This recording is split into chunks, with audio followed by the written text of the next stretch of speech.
Chillin' with Larry Megan.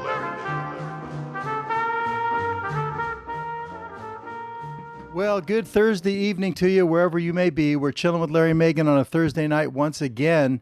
And tonight, we've got a great guest in store. I'm really excited about it. My friend Sandra Harmon from New York is going to be with us live from New York on the telephone. And a big background on Sandra, author, TV producer, journalist, and also a love coach. And we'll get more into that. She's an expert on relationships. She's known as the love coach to the stars, and a big background on Sandra. We're going to get to her in just a few minutes. But before we do, what I said, if you've been following us the last couple of weeks, it's no secret. I've made it no secret that I'm really trying to lose weight, okay? And I've tried everything, and I got myself up to an all-time high of 282 and a half pounds. And through a friend here in Minneapolis, a friend of mine who lost 40 pounds doing the Isogenics cleanse, he turned me on to this dynamic team of Heidi and Autumn, their cleansers. And they have this program, Isogenics, and you drink protein shakes, 2 shakes a day, plus you get 1 meal and all that. And I said, I'm going to do this. And I'm on, what is it now, Ronnie? I can't even read the chart. Is it day 8? What is it, day 18? Oh, no. Like you're on day 17. Tomorrow is day 18 for me. And I've lost 18 and a half pounds so far. And we'll get a little bit more into that in just a second here. And I said, each week what I'm going to do is I'm going to follow, we're going to follow it here on the show just for a couple of minutes to see my progress. My goal is to lose, I got to lose another 64 pounds to get down to 200, but it's going to be a long haul. So with us on the line here, checking in, one of the cleansing coaches. I started with Heidi, but this is her partner. We have Autumn tonight. Autumn, welcome back to Chillin' with Larry Megan. Thank you. How are you, Larry? Fantastic. As I said at the beginning of the show, we're going to kind of check in on my progress here. And I've got a chart here, Autumn. As you might recall, I started at 282 and a half. And I got to tell you, at first it was coming off fast. This week was not such a great week for me. I think I lost a little over like 3 pounds or 3.5 pounds in the last 7 days. But I am down 18 and a half pounds to 264.1. Well, in 17 days, that's pretty amazing. And we all do. We all do kind of hit those plateaus. Our body becomes a little bit accustomed to what we're doing. So sometimes you need to change things up. So if you're open to it, I have a little suggestion for you.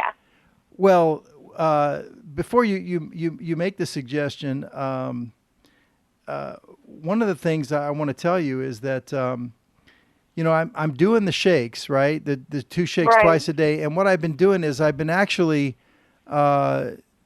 like kind of doing the shake in the morning, in the afternoon, and eating at night. And I wanted to ask you, am I better off doing like a shake in the morning and then my meal in the day and then my other shake at night? By mixing it up like that, have I screwed it up? No, you have not screwed it up. They do suggest that you have your meal in the afternoon. And the reason being is because if you have your shake at night, you're not putting so many calories in your body. Your blood sugars are more of a level before you go to bed, because we're so not active in the evening, really. We just kind of, that's when people veg out, check email, watch TV. So we're not as active to burn those calories that we eat in our big meals. So that's why they suggest that you have it at lunch. But like I said, I switch them. I have a family, so I will have, maybe every other a shake one night, and then the next night I'll have dinner. I'll just switch it up that way. And that's not bad at all. But if you could switch it up so you're not always having your shake in the afternoon and always having dinner, that may work for you just a little bit better. All right, so what do I need to do here? Okay, well, this is my suggestion to you. Let's, try this for a week and see what happens. So when you get up in the morning, I want you to take your 8 ounces of water and 1 scoop of your Ionics, which is the stress reliever. I do that every morning now, right away. That's the first thing. That's the first thing I do. Perfect. And then I want you to take your natural accelerator with that. And then after you take your natural accelerator and your ionics, I want you to go for a walk. So no shake yet. I want you to go for a walk, 20, 30 minutes max. I want you to come home, and within 30 minutes of coming home from that walk, I want you to have a shake. Okay, how do you know I'm not doing that? Because we've talked. Yeah, that's true. I'm not exercising at all, and I need to get into it, but it's been so bloody hot out here, but okay. It has. So it's cooling off this week, so it's a perfect week to start this new routine. So then I want you to, like I said, have your shake within 30 minutes of that walk.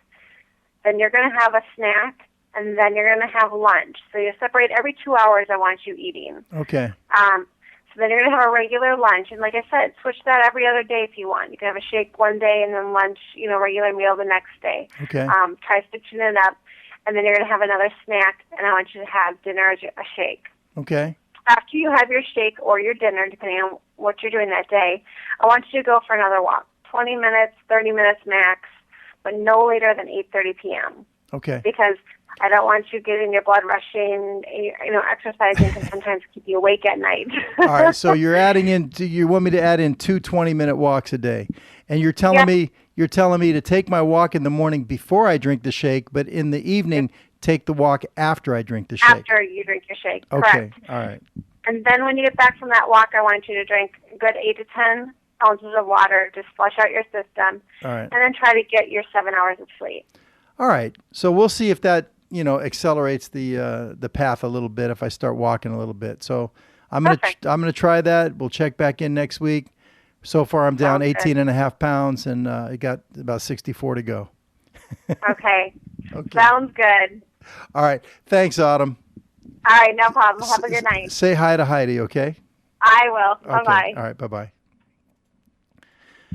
All right. We meant to show her website when she was on the air. Do we still have it up, Ronnie? Let's show her website to anybody who's interested. It really is a great program. It's called cleansewithyourfriends.com. There's the website right there, cleansewithyourfriends.com. And Heidi and Autumn, there they are.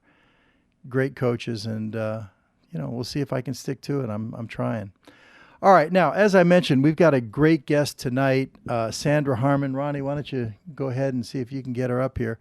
But before we get to Sandra, she is a love coach and everything, and so what I want to encourage you to do is we're looking for some great calls. We need some relationship questions, relationship issues, those types of things. And we're going to throw it to Sandra and hear what she has to say. And believe me, she really is an expert in that area. And what we're going to do for what we deem as the best call of the night, we're going to give away a free watch courtesy of our good friend and supporter here, Mark from Zulu time zone.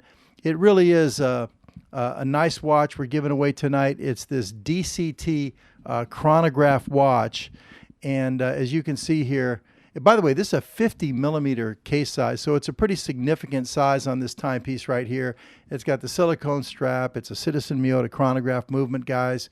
Nice timepiece, and I want to thank Mark from Zulu Time Zone for donating this watch for the giveaway tonight. And at the end of the show, we'll decide who gave us the best call or the best contribution. As always, you are welcome to send questions in by email at contact@acorn.tv. Make sure we have the inbox open out there, Ronnie. And then also you can post questions on our Facebook page, our Facebook Acorn TV Facebook page. On the right-hand side of the monitor here, you'll see that little Facebook icon right there. Click on that. If you haven't liked our Facebook page yet, go ahead and like it. That helps us to spread the word. All right. So again, nice prize tonight, nice giveaway tonight, and a little bit about our guest. Is she on the line with us, Ronnie? Okay, great. A little bit about our guest tonight. Her name is Sandra Harmon. I was introduced to Sandra through a mutual friend of ours, and maybe Sandra and I will talk a little bit about Terry. But she's had an extraordinary career as a best-selling author, journalist, television writer, producer, and filmmaker. She actually, Sandra, won an Emmy Award as a writer for the old Dick Cavett show. I don't know how many of you out there are old enough to remember the Dick Cavett show, but I certainly do, on ABC. Great show. She also wrote and produced real-life stories for the Lifetime television. And get this, Ronnie, do you know she was the head writer for the new Bill Cosby show. I mean, that's pretty prestigious to write for Bill Cosby as the head writer. That's pretty awesome. But she also wrote and produced the TV movie Fast Friends on NBC, and that was somewhat of an autobiographical film about her own experiences working on the Dick Cavett show, and that was starring the late Dick Shawn. What a talented guy he was. May he rest in peace. And not only that, she produced Promises to Keep, another TV movie on CBS. I mean, a big background on Sandra, but that's only part of the story. Sandra is a best-selling author.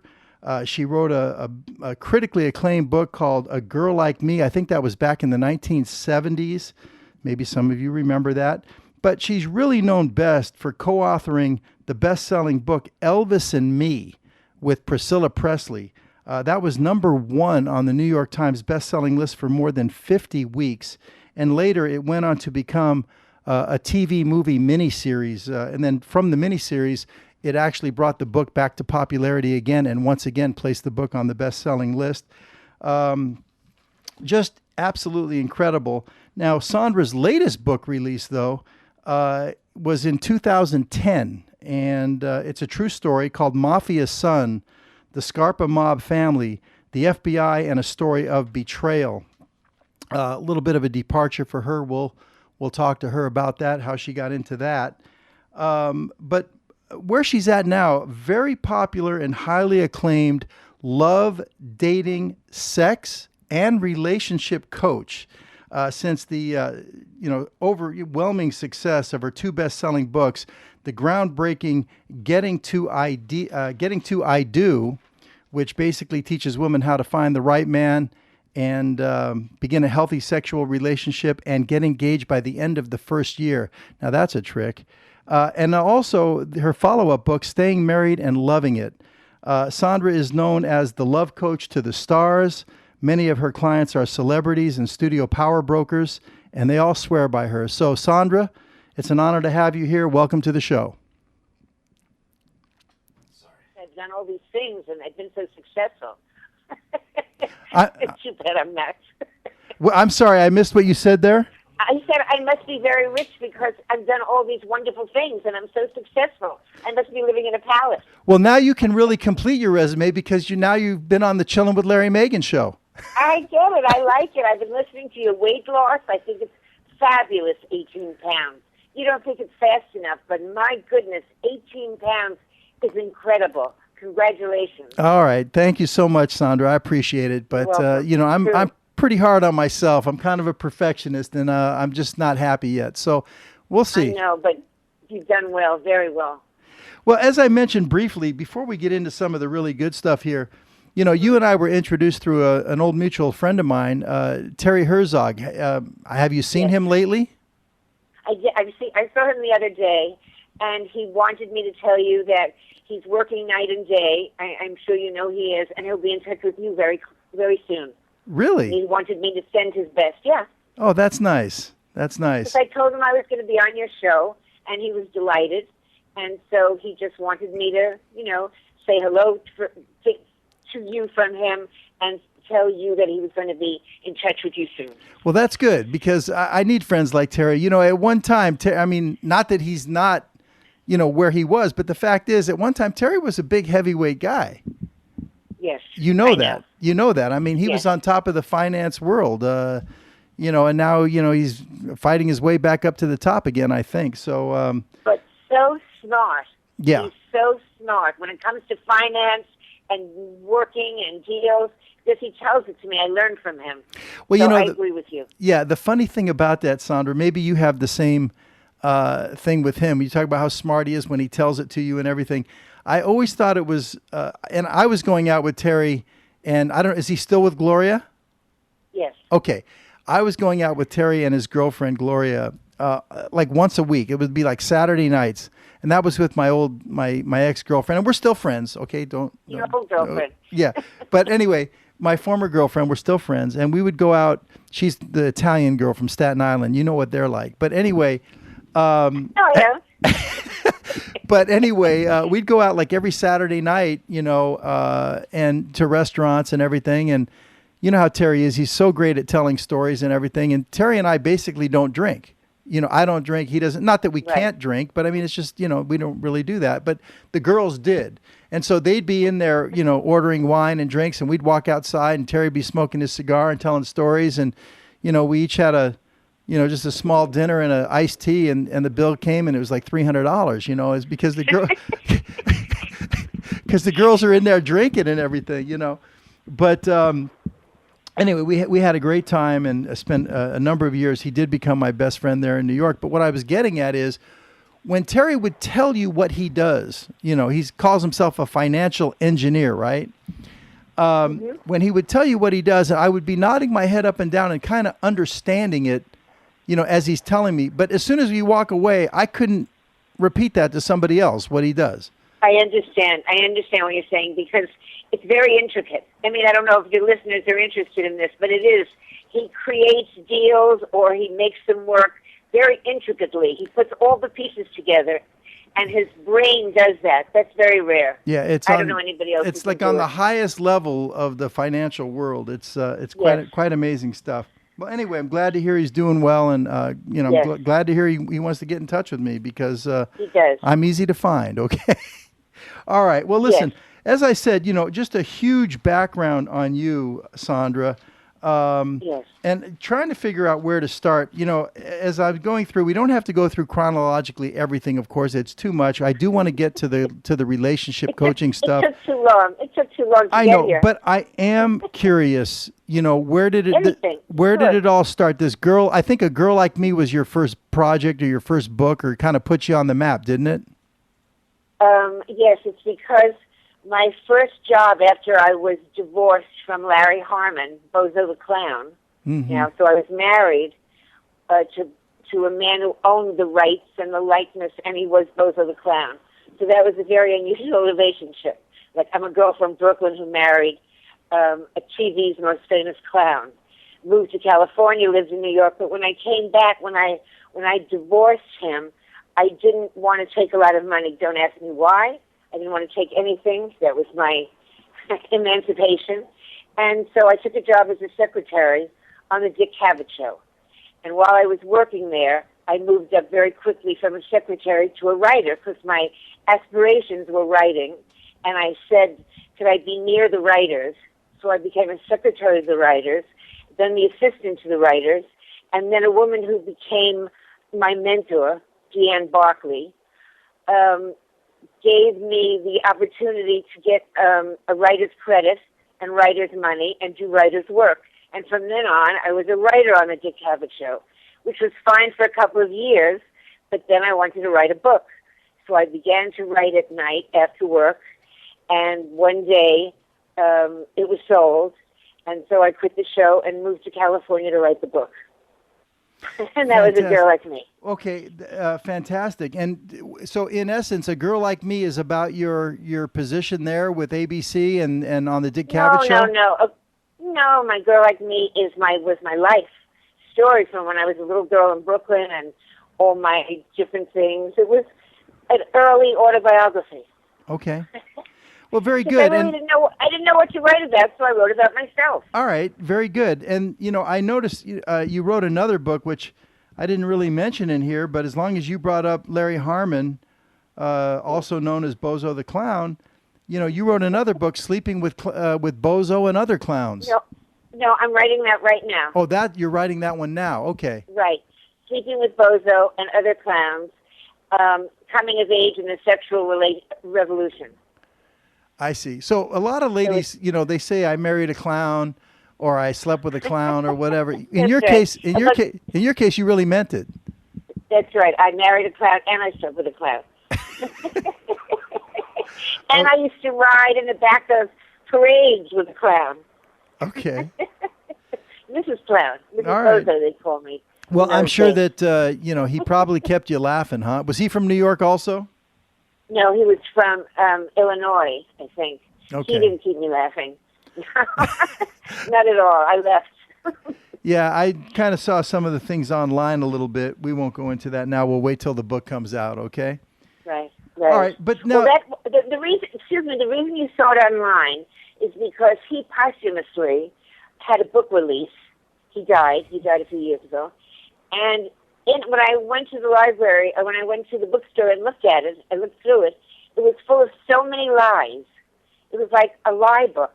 Mm-hmm. And it was so incredible that I read this lie book that I just decided, because I've been writing this book, I decided to tell it to the Post.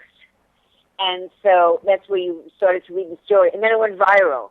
All over the country, people were saying, the former Mrs. Bozo says Bozo cheated. He was a serial cheat and a liar.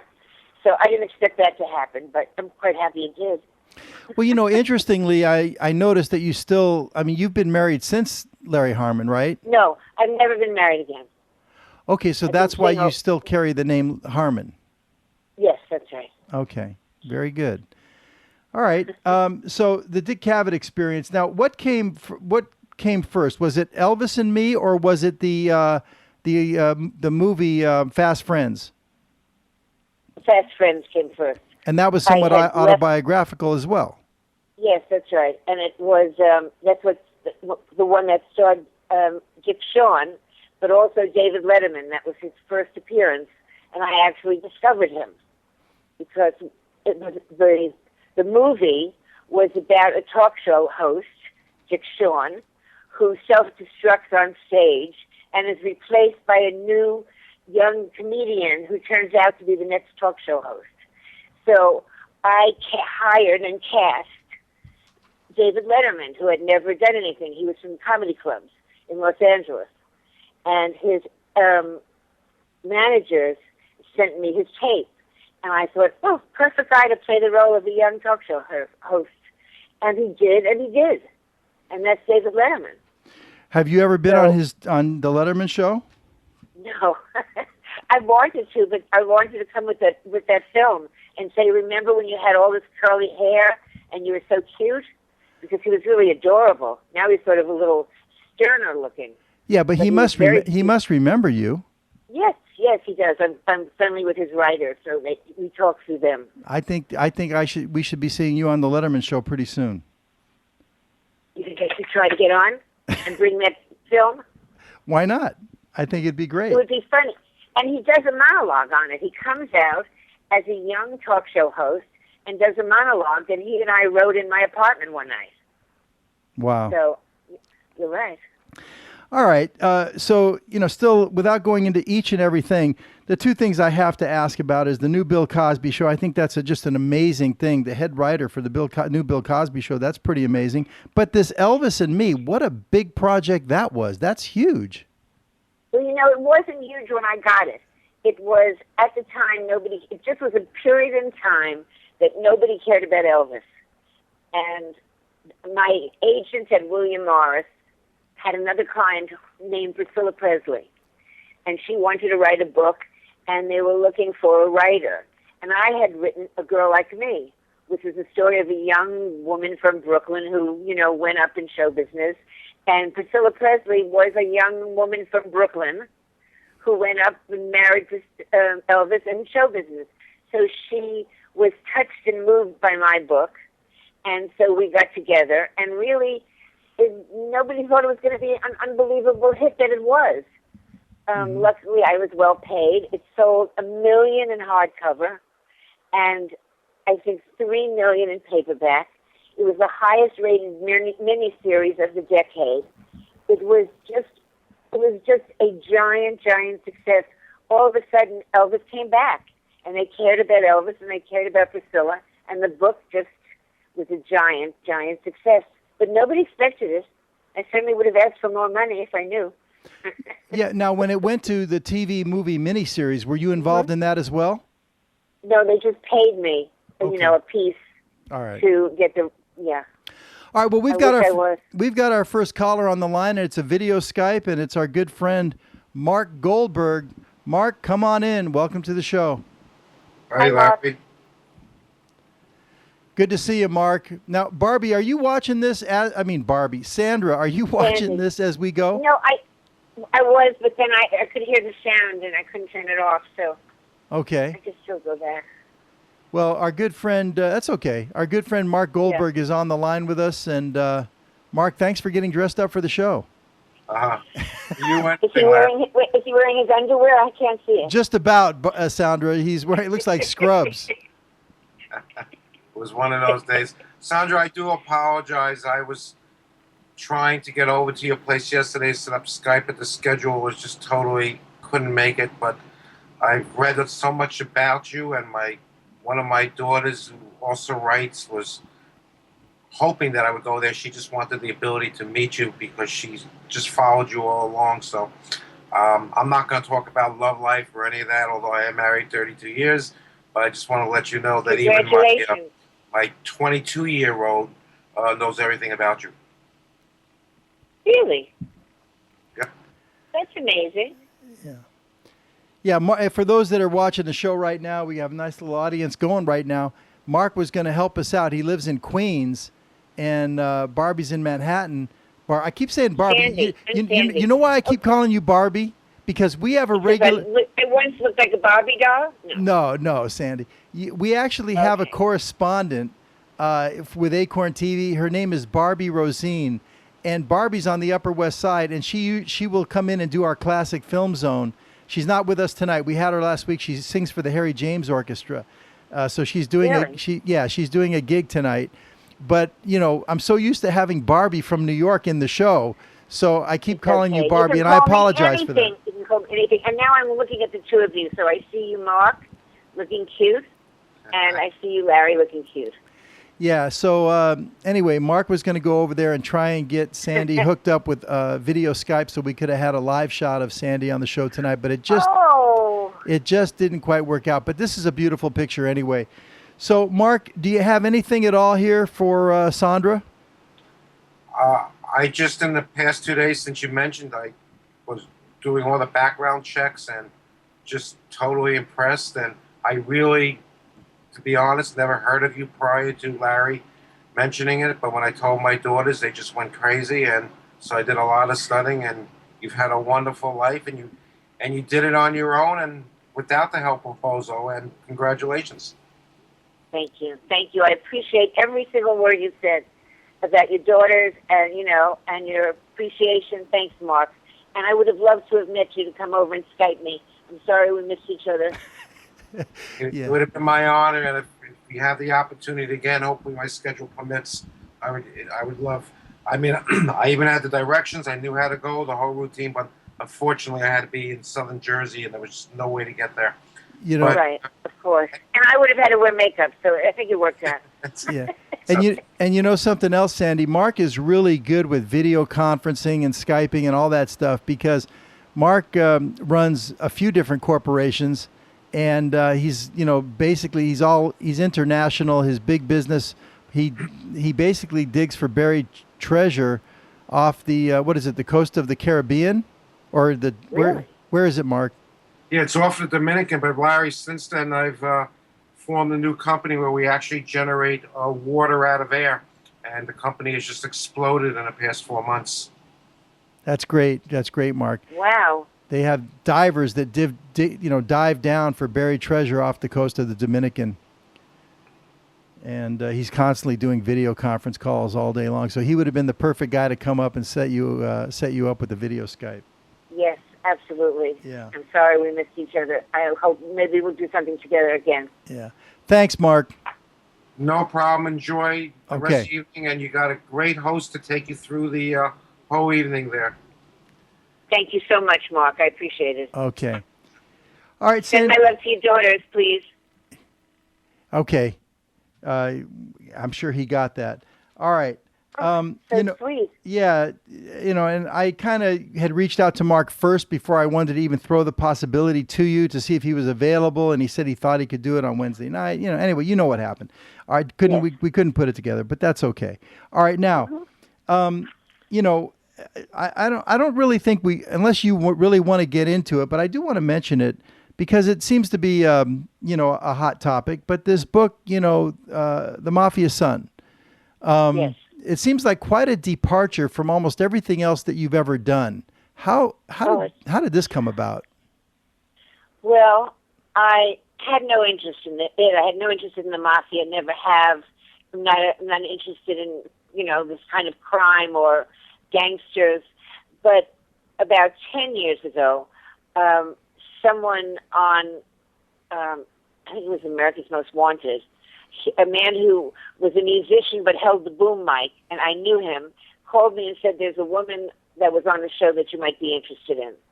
And because she was in love with a mobster, and he knew that I'd written Elvis and Me, and he thought it was an amazing story. So I got in touch with the woman, and her name was Linda Scarpa, and we worked together, but getting her story out. But at the time, and it was a story about a woman who was in love for 30 years with a big mobster, but she was also a mother. So it was sort of interesting. And it was very interesting in what things she said about the FBI and about collusion between her lover and the FBI, certain FBI agents. But anyway, nobody wanted that book. And some years later, I heard about a man in prison who was her husband or boyfriend, because she was his mistress, not his wife, her boyfriend's son, who was in prison and who could have averted 9/11 had he been believed by the federal government.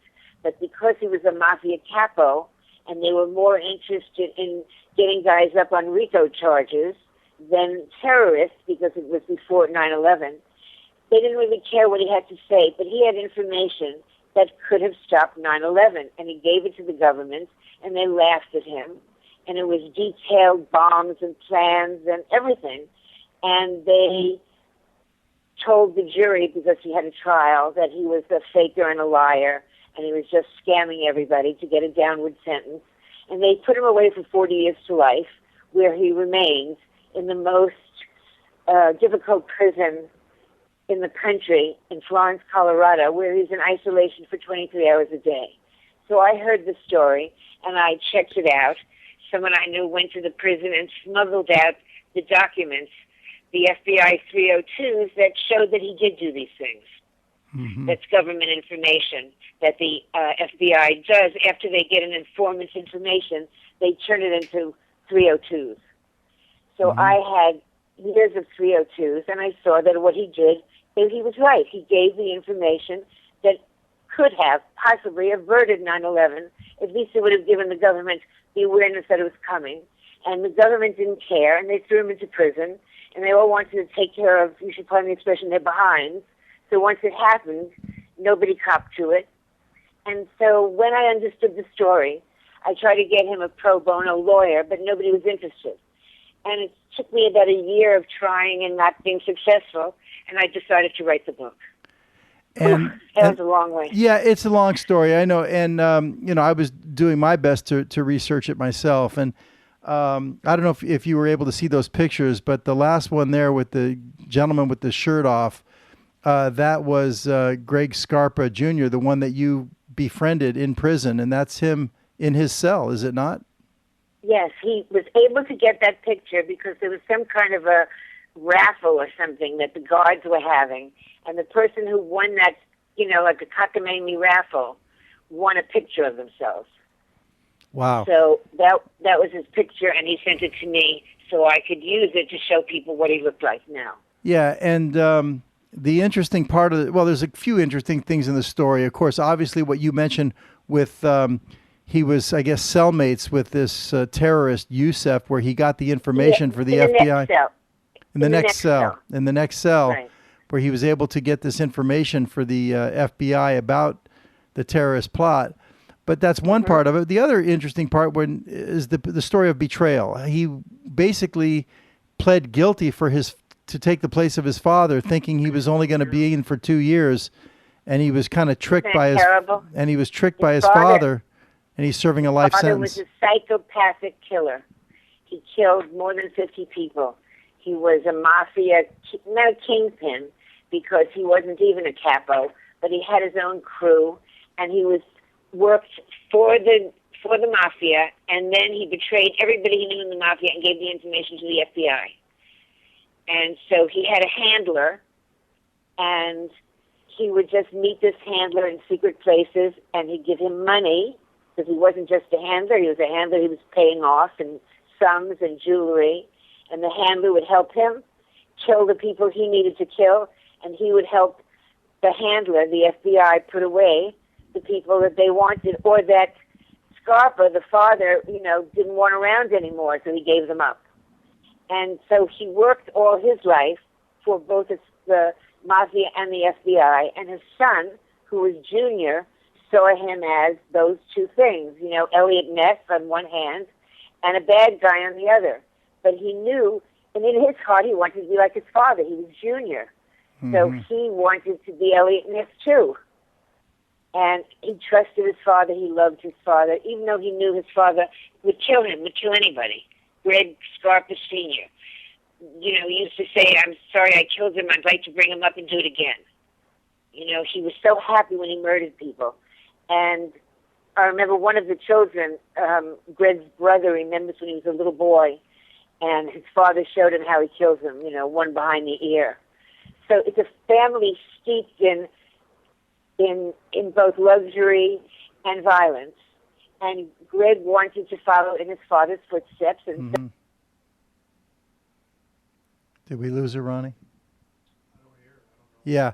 Let's see if we can get her back on the line. It sounds like we lost the connection. We'll get her right back. Listen, let's go. How about we go to a quick break? When we come back, we're going to pick up with Sandra Harmon. And remember now, we want to get your calls here. We need some good relationship questions. The line is open.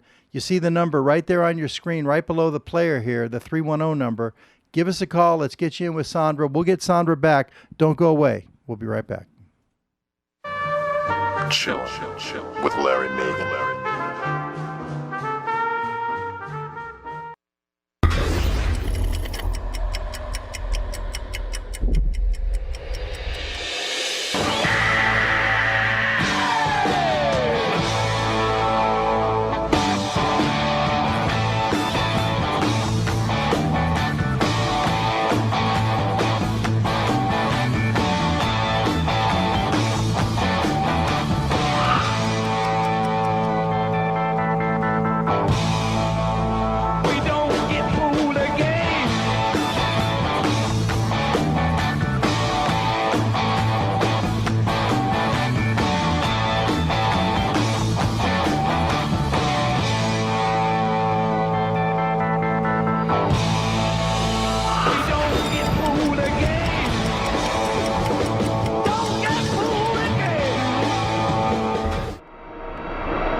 ZuluTimeZone.com is the first and only authorized dealer for Offshore Limited in the United States. ZuluTimeZone.com is proud to support Chillin' with Larry Megan and Acorn TV. Use the discount coupon code DAD to receive an additional $20 off per item. ZuluTimeZone.com digs Chillin' with Larry Megan.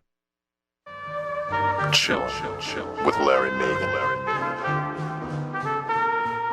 Welcome back to the show. Our guest tonight is Sandra Harmon, acclaimed journalist, producer, writer, and love coach.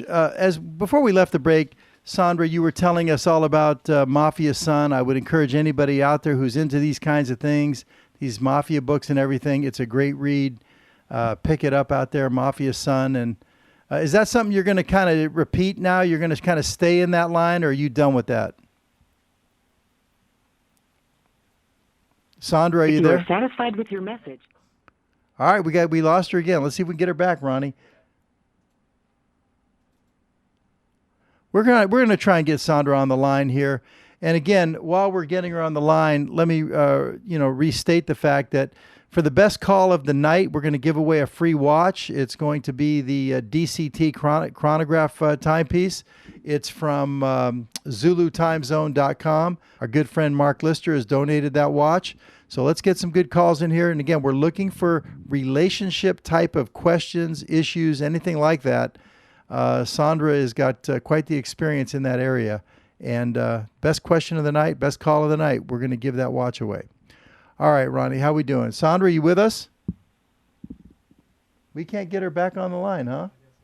All right, well, we're going to keep working on it. Ronnie, I'll tell you what, I'm going to hand you my cell phone and see if you can get her with the cell phone. Okay?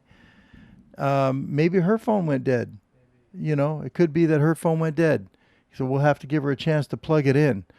Okay. Now, one of the things that we planned for tonight is we plan to do a classic film zone, and I had asked Sandy if she had any favorite movies, if she had any favorite old classic films. And Sandy had suggested a film that, quite frankly, I was not familiar with, and I didn't even have it, a Cary Grant movie called The Awful Truth in 1937. And I thought, how is this possible that it's a Cary Grant movie and I haven't, I'm not familiar with it, because I have so many Cary Grant movies, one of my favorite actors, but this one snuck by me. It was nominated for 6 Academy Awards. While we're trying to get Sandy back on the phone, why don't we fill a little time, Ronnie, and let's go to the classic film zone, okay? Yep. Let's do that.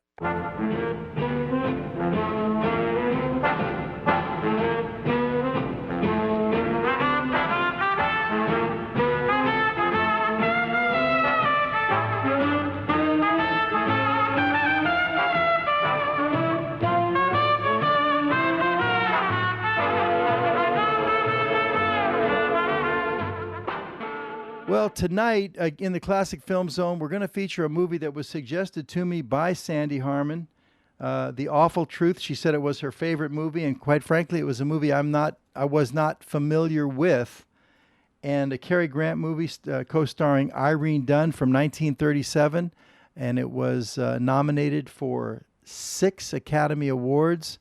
It took Best Director by Leo McCarey. Leo McCarey, by the way, he was the one that directed Cary Grant in An Affair to Remember with Deborah Kerr about 18 years later, about 20 years later, 1957. But really, one of those kind of, I hate to use the word screwball because it's not totally a screwball comedy, but it is a kind of a comical movie. One of those types of plots where you have a couple that is getting divorced, but they still love each other, and then they find their way back. And, one of those kind of stories. We've seen a few of those. The Philadelphia Story, to name one that comes to the top of my head, which Cary Grant starred in that one as well. But, as we like to do here, we like to try to accommodate our guests. And I said, okay, I'm going to go out. I'm going to pick this movie up, and I did. And it's called The Awful Truth, and it's starring Cary Grant and Irene Dunne as Mr. and Mrs. Warner. And I think a good place to start with this movie is just in the beginning, where we can get a glimpse of the two of them, just as they decide that they really shouldn't, be together because they can't trust each other. He's kind of philandering around a little bit and not telling the truth, and not really philandering, but just not being completely honest with her, and she's not being completely honest with him, and they say, what's the point? And so here it is. This is Mr. and Mrs. Warner. It's Cary Grant and Irene Dunne. Take a look. Sandra, are you back? Yes, I am. Okay. We lost contact with you, so I thought it would be, an idea to just jump ahead to the Classic Film Zone, as I don't know if you heard me, but we asked you if you had any favorite movies, and you mentioned a movie that I'm a big Cary Grant fan, and I couldn't believe you mentioned a movie I didn't have of his, The Really? Awful Truth. Have you seen it? Well, now I have. I went out and bought it just for you, Sandra. Oh, it's great, isn't it? Yeah, I watched the whole movie, and I just showed a clip of Mr. and Mrs. Warner when they decide they're going to get divorced. I saw it. So tell me now, what was it about this film that, you called it your favorite classic film? It was so smart. It was so well done. It was so well acted. They were both so charming, and it was really about a couple who loved each other, but they were two sophisticated people, and they were smart Alecs, and they decided to divorce each other. And the awful truth was they loved each other and got back at the end, and it's just beautifully done. Yeah. The real screwball-loving, funny comedy. I know. So tell me, do you have a favorite scene in that movie?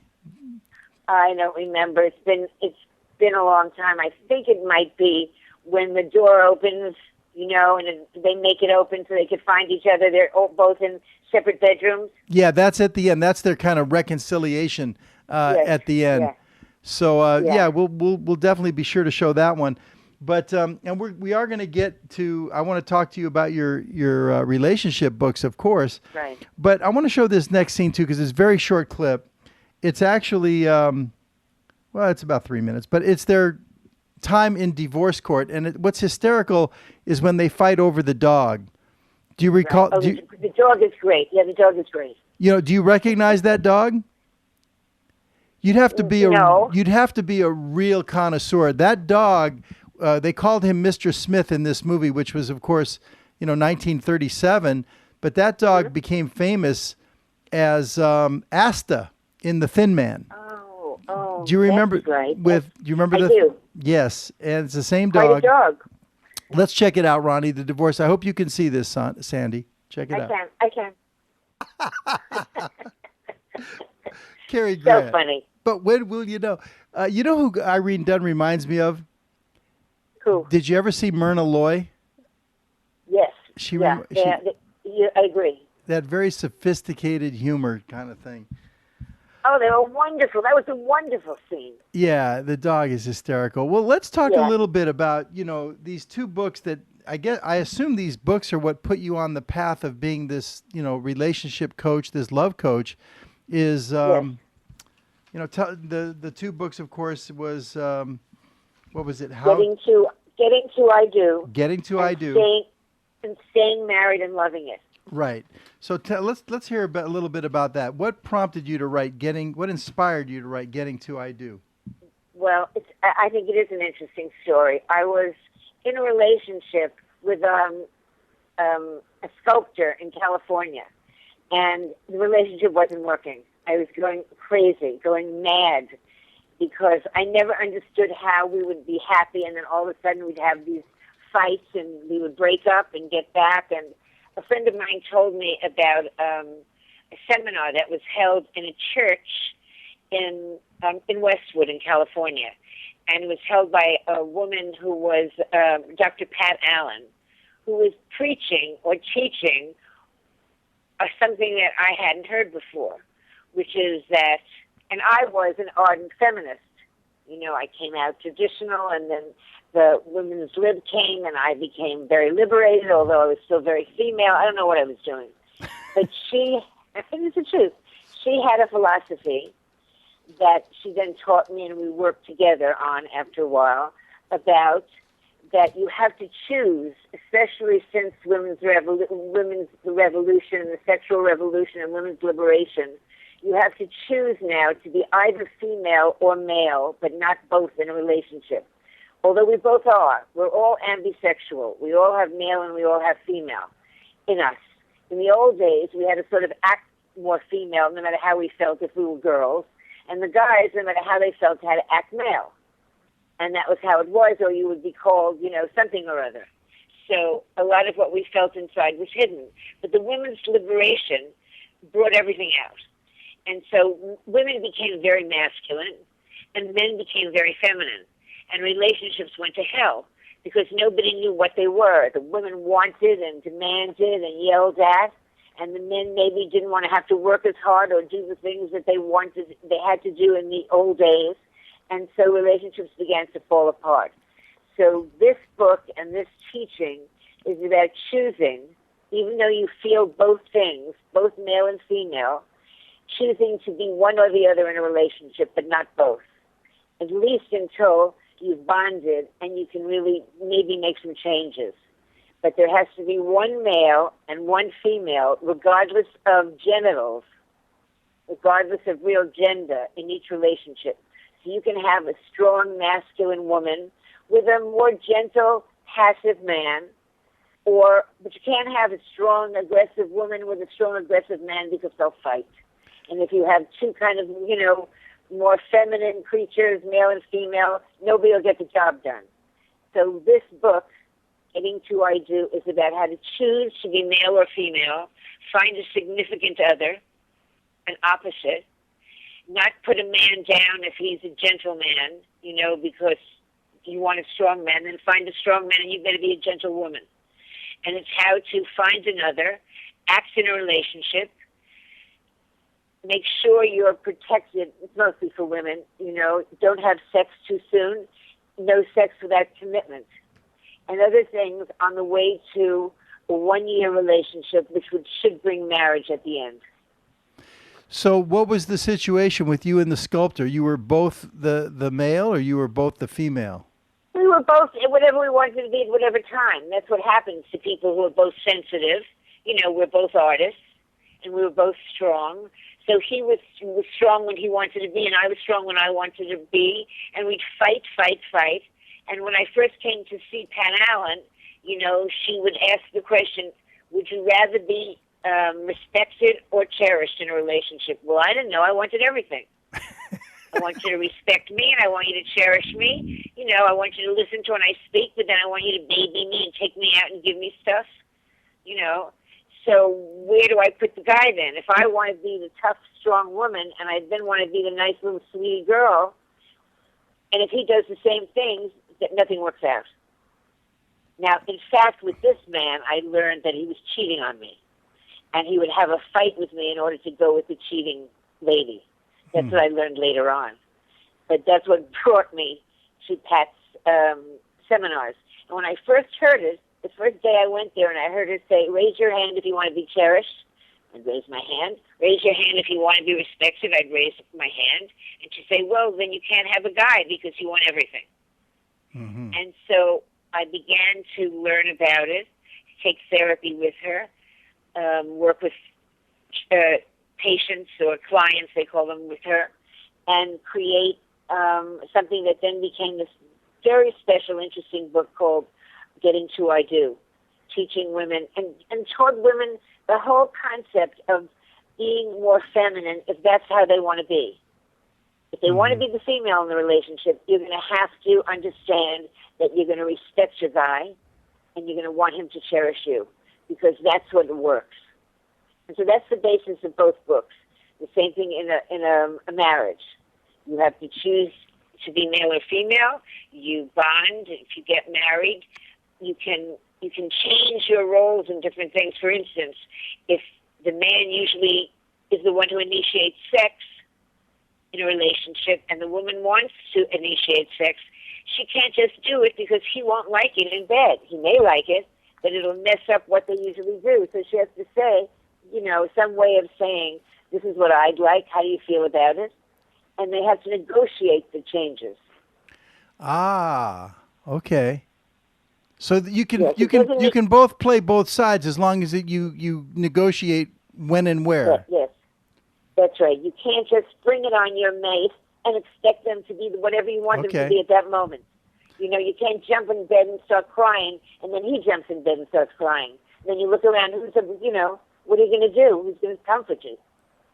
So, not that I suggest that women, jump in bed and cry, but they might because their estrogen is high, and a man's testosterone is high, and an estrogen is a feeling hormone, and testosterone is a doing hormone.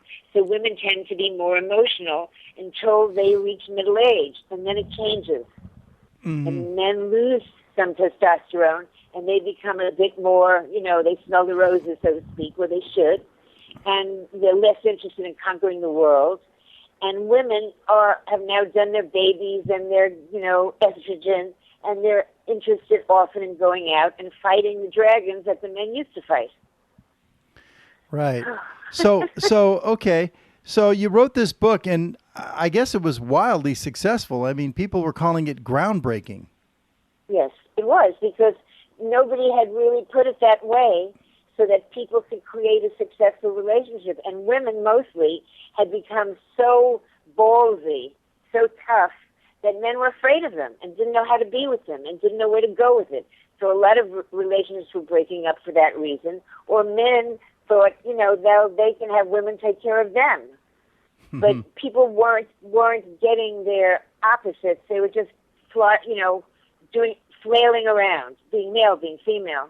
And these books help you make a choice and makes it easier on your mate.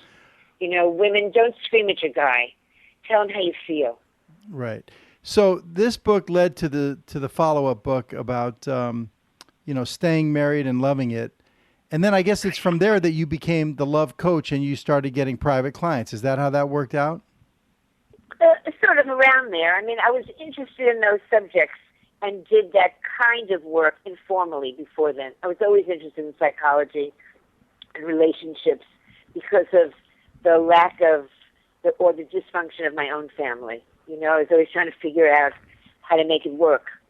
I see. And so what do you do exactly for your clients now? I mean, do you try to match people up, or do you work with existing couples only, or how does that work? no, I work with anybody who has problems in love or relationships, or wants to find a relationship, or doesn't know what's going on. Why are they always having lousy relationships, or what are they doing wrong? Just the theory, no sex without commitment, is a big, strange thing for people to hear.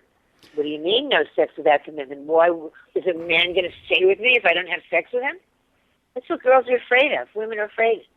You know, I'm not suggesting that women don't like sex, but when women have sex too quickly, they find themselves in love with the man they have sex with. He could be like an ex-murderer.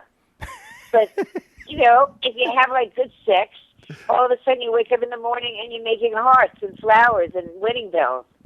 Because the estrogen, the oxytocin is just rampant. And oxytocin is like a bonding hormone. And it rushes out of women. And they feel they're bonded to the man. And so if you have sex too soon with a man, it's like almost impossible to get rid of him emotionally. And does he call? You know? Men think it's okay to just make love to you and then zip up and go home. Yeah, you know, I find it, you know, dating in New York is something that's completely different altogether. From dating where you are? Well, for example, when I was in L.A. or something. Now, I'm divorced since 1998, okay? I was married 17 years to my second ex-wife. But, anyway, you know, like... How come you stayed so long and then got divorced? Well, I mean, I don't know if we really want to get into that. That one was my fault, Sandy, okay? I make no bones about that. You know, that one was my fault. But... you cheated. Well, I mean, let's just put it this way. I'm never going to do better than my second ex-wife. And I pretty much, you know, have come to realize that now. And that's part of the problem, too, is because then when you go out with other women, your mind automatically jumps to, you know, my second ex-wife and like, well, she wouldn't have done that or she wouldn't have said that, you know, and you can't help but, you know, compare. You try not to because it's death when you do that. Yes, it is. You cannot do it. No, but your mind goes there, you know. It's like, and you haven't been with her since how long? Well, she basically threw me out in 98, you know. Wow. Yeah, after 17 years, yeah. But I mean, I've had girlfriends, you know, since then. And I'm just saying that, you know, and the longest one I think was 3 years with the Italian girl from Staten Island. She's in Chelsea now, but, you know, we're still friends. And then I had another one in L.A. for a few years before that. But L.A. and New York are so different because in many ways, I mean, there's pluses and minuses to both. But I found this out, that women in New York, one of the common excuses they make for like not going out, like, I mean, you have dates, but they'll break it, is women in New York always say, oh, I'm so exhausted. I'm just exhausted. The women in New York are always exhausted. Have you ever noticed that? No. It's true. It's true. They're exhausted all the time in New York. Do you think they are exhausted or they don't want to go out? No, they're exhausted, you know, from like... You know what I mean? When women say, darling, I don't want to make love, I'm tired. Do you think that that's an equivalent for women dating, oh, I'm exhausted? Or the work is so overpowering that they don't have real time? Well, I just think, I don't know. I think New York is an exhausting town. I mean, you know, you're walking a lot, you're running around a lot. I mean, everything you do just requires a lot of energy, whatever. That's true. You know, in LA, you know, it's a little different. You know, it's I don't know. I just it is what it is. And out here is different altogether. I'm in Minneapolis, okay? And one thing I will tell you this, okay? And this is going to sound crazy, okay? It's going to sound absolutely nuts, but I'm not kidding you. The women in Minneapolis, I'm not kidding, are more materialistic than the women in New York. Really? Oh, yeah, way more. I actually was dating this woman. I only went on 2 dates, and then she broke it off. And the reason she broke it off is because I didn't make enough money for her. Okay. Now, keep in mind, I have a fairly decent position. I've been with one company for, 8 years. I'm president of the company and all that. And I do okay. I mean, I'd like to be doing better and all that. But, I'm not making, $500,000 a year. Okay. So, but the thing is this, I have a nice, 2-bedroom townhouse here and everything and all that. But she wanted a guy with his own house. And see, out here in Minneapolis, it's a very recreational lifestyle out here, okay?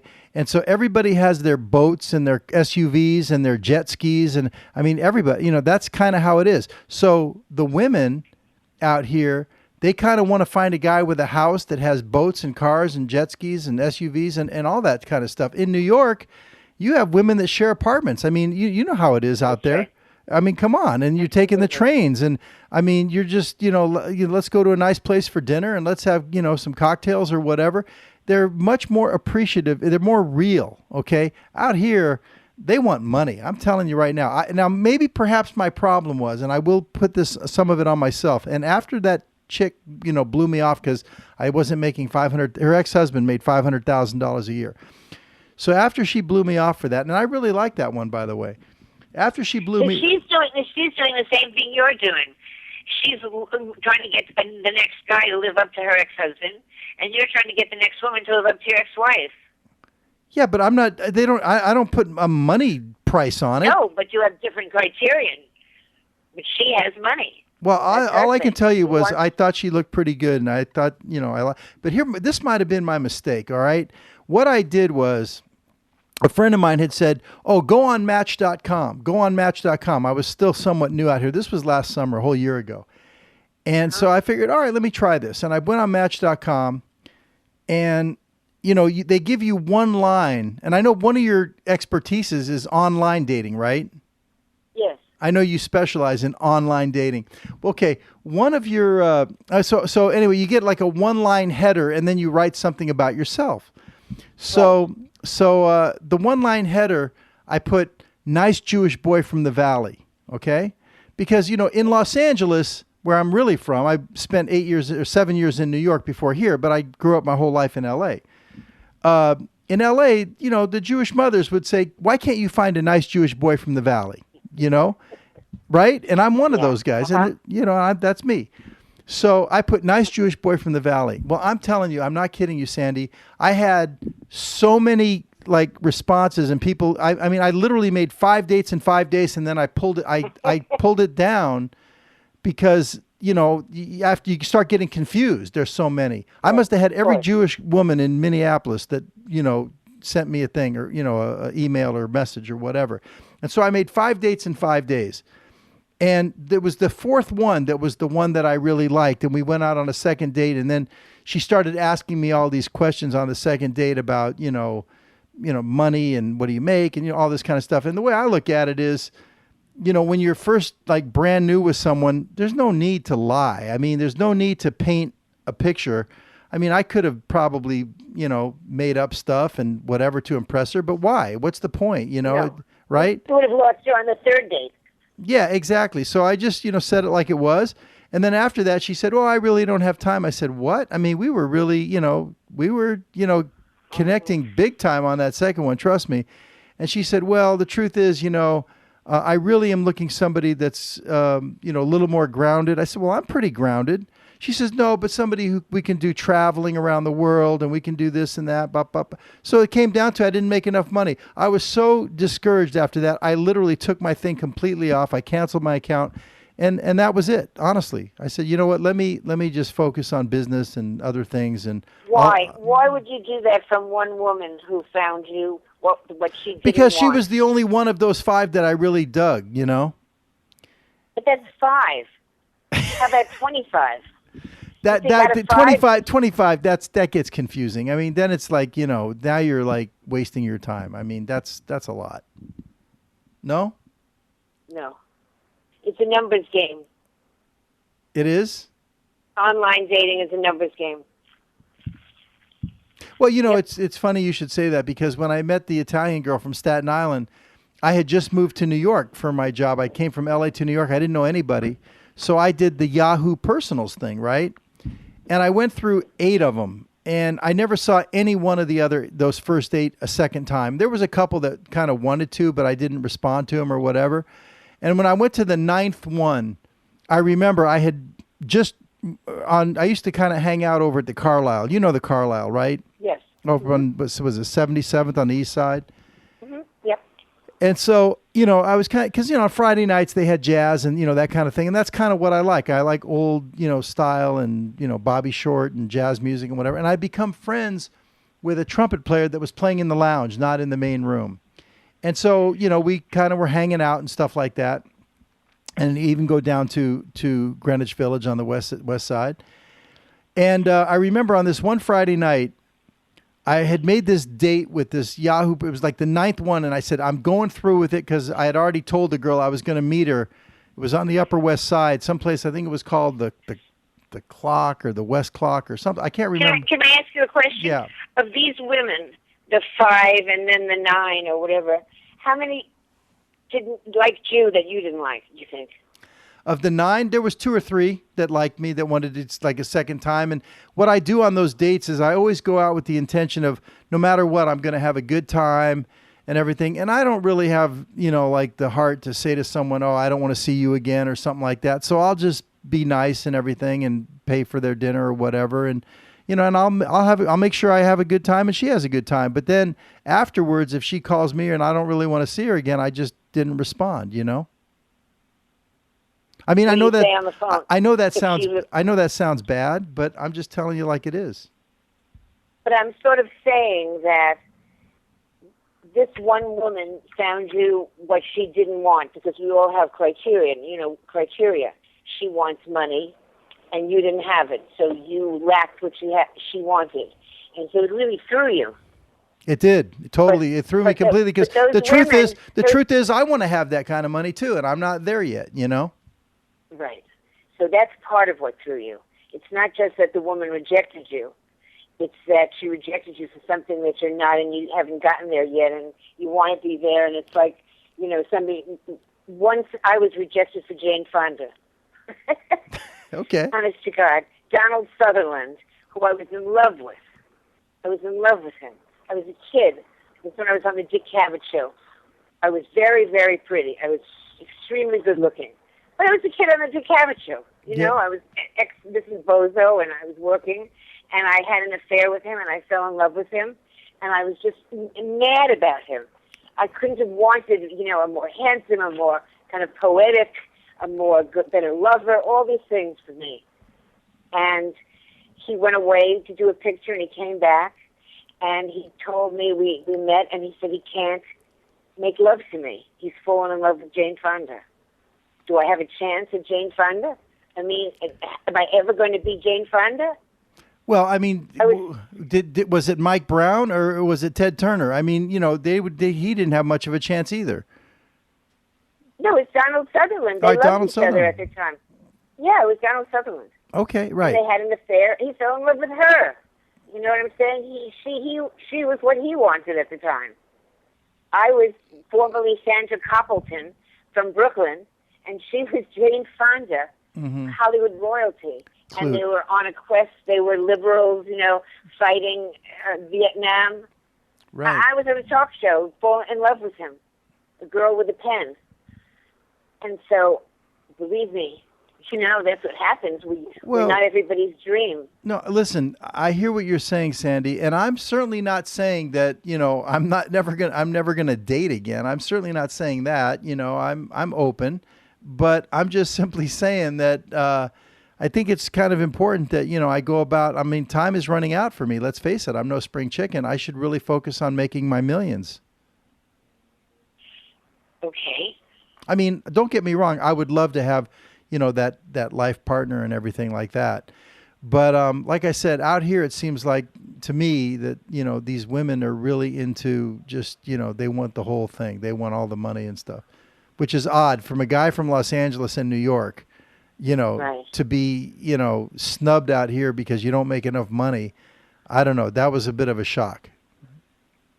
I'm coming to Minneapolis in September. Sweetheart. I've never been there. What do you mean have I ever been there? I live here. I mean. No, I've never been there. Oh. I said I've never been there. Yeah, well then we have to go to dinner. Yeah. Okay. Can we do that? I have a friend. Yes, sure. I have a friend who lives there. You of course remember Eugene McCarthy. Absolutely. So- Is he still alive? No, he's not.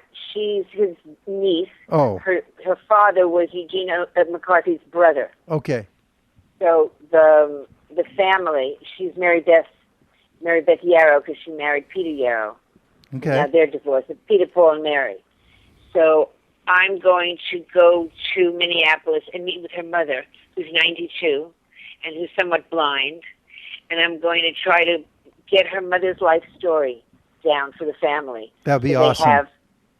They have a kind of book of her life. So we have a date then. When you come, we're going to Yes. spend some time. I Uh-huh. want you to come out to my place, and, let's just enjoy each other's company. I'll take you to dinner, glass of wine. I would love to do that. Great. That would be Sounds awesome. wonderful. Now, that's in September. You're coming in September? Yeah, I think so. Okay, perfect. That's incredible. Well, getting back to, I'm having fun. Listen, I'm easy, okay? I'm an open book. If you ask me, I'm going to, spill everything.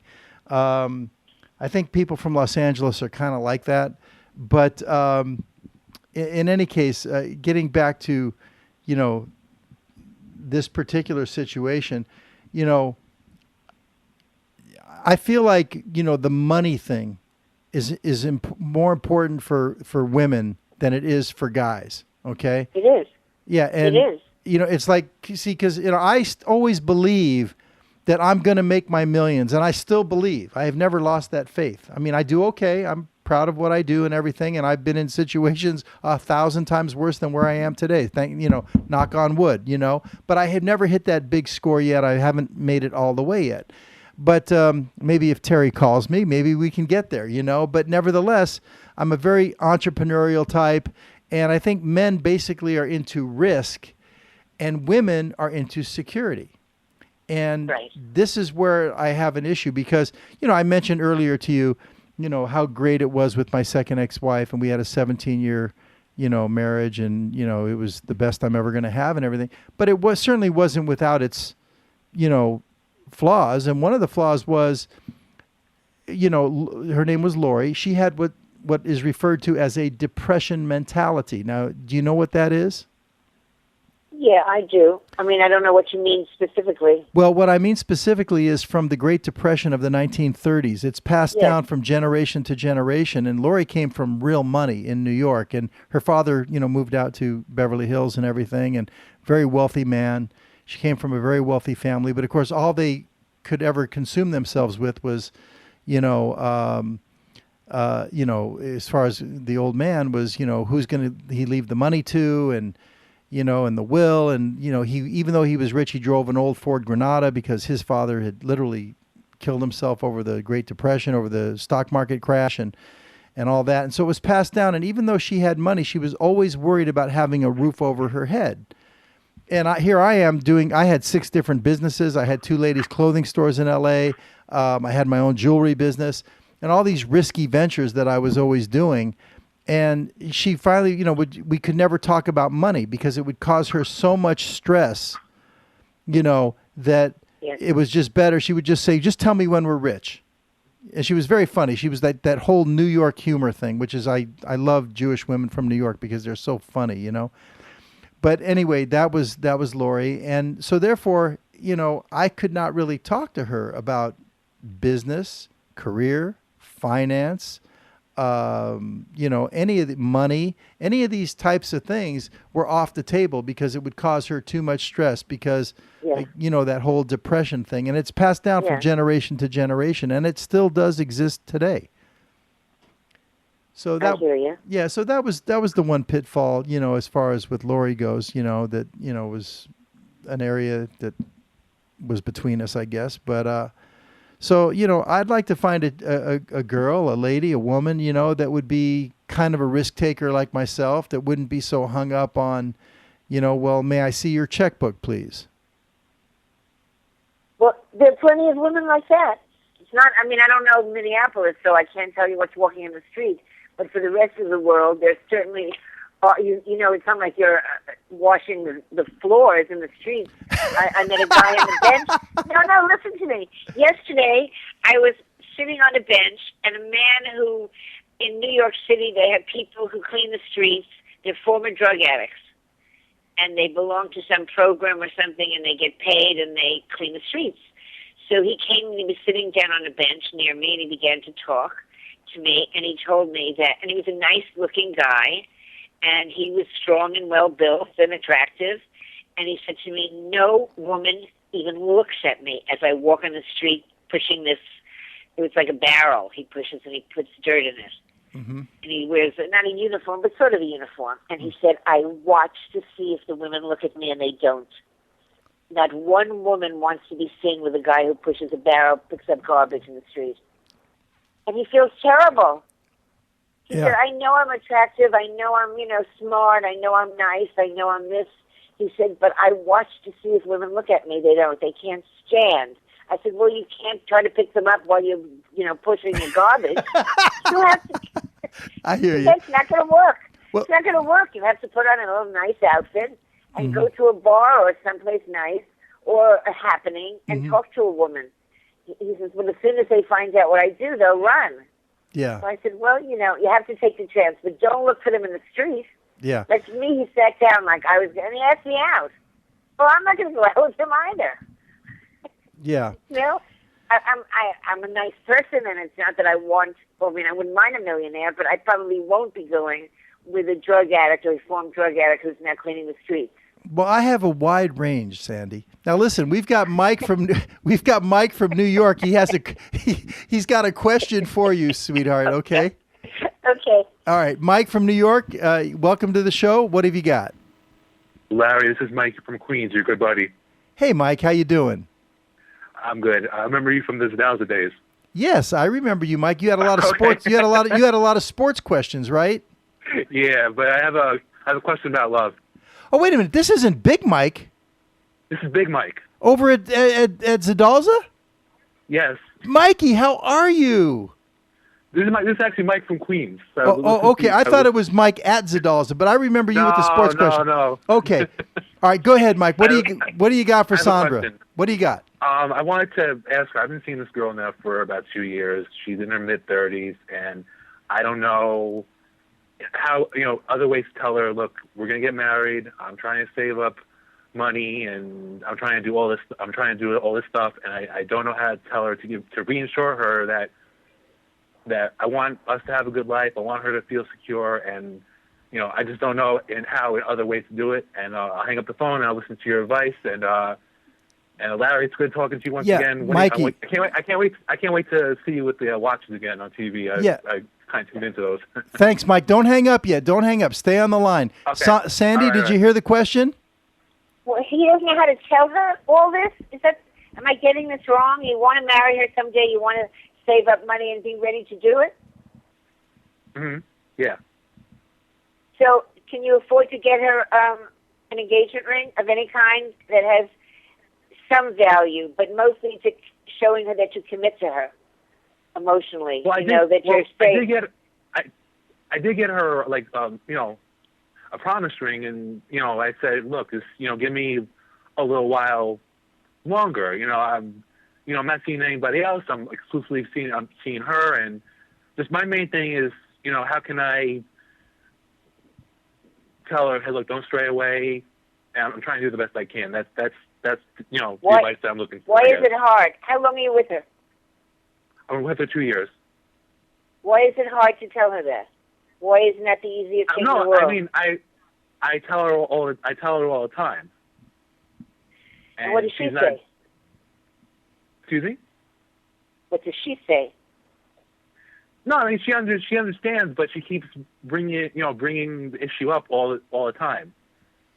I think she wants to get married now. She doesn't want to wait till he's got his money together.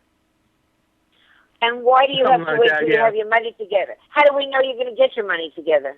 What does that mean? Are you going to save it up? Are you going to get a business? Are you going to get a raise? Are you going to get an inheritance? I mean, I'm saving up and I'm doing what I can on the side, but just like I said, the advice I'm looking for is how can I tell her, don't worry. I'm thinking about marriage too, but I want us to be secure. And why aren't you marrying her? Why do you have to save up money? And Why aren't you marrying her now? I Why mean, aren't you marrying her? You're with her 3 years. You love her. You tell her you will. You're just waiting.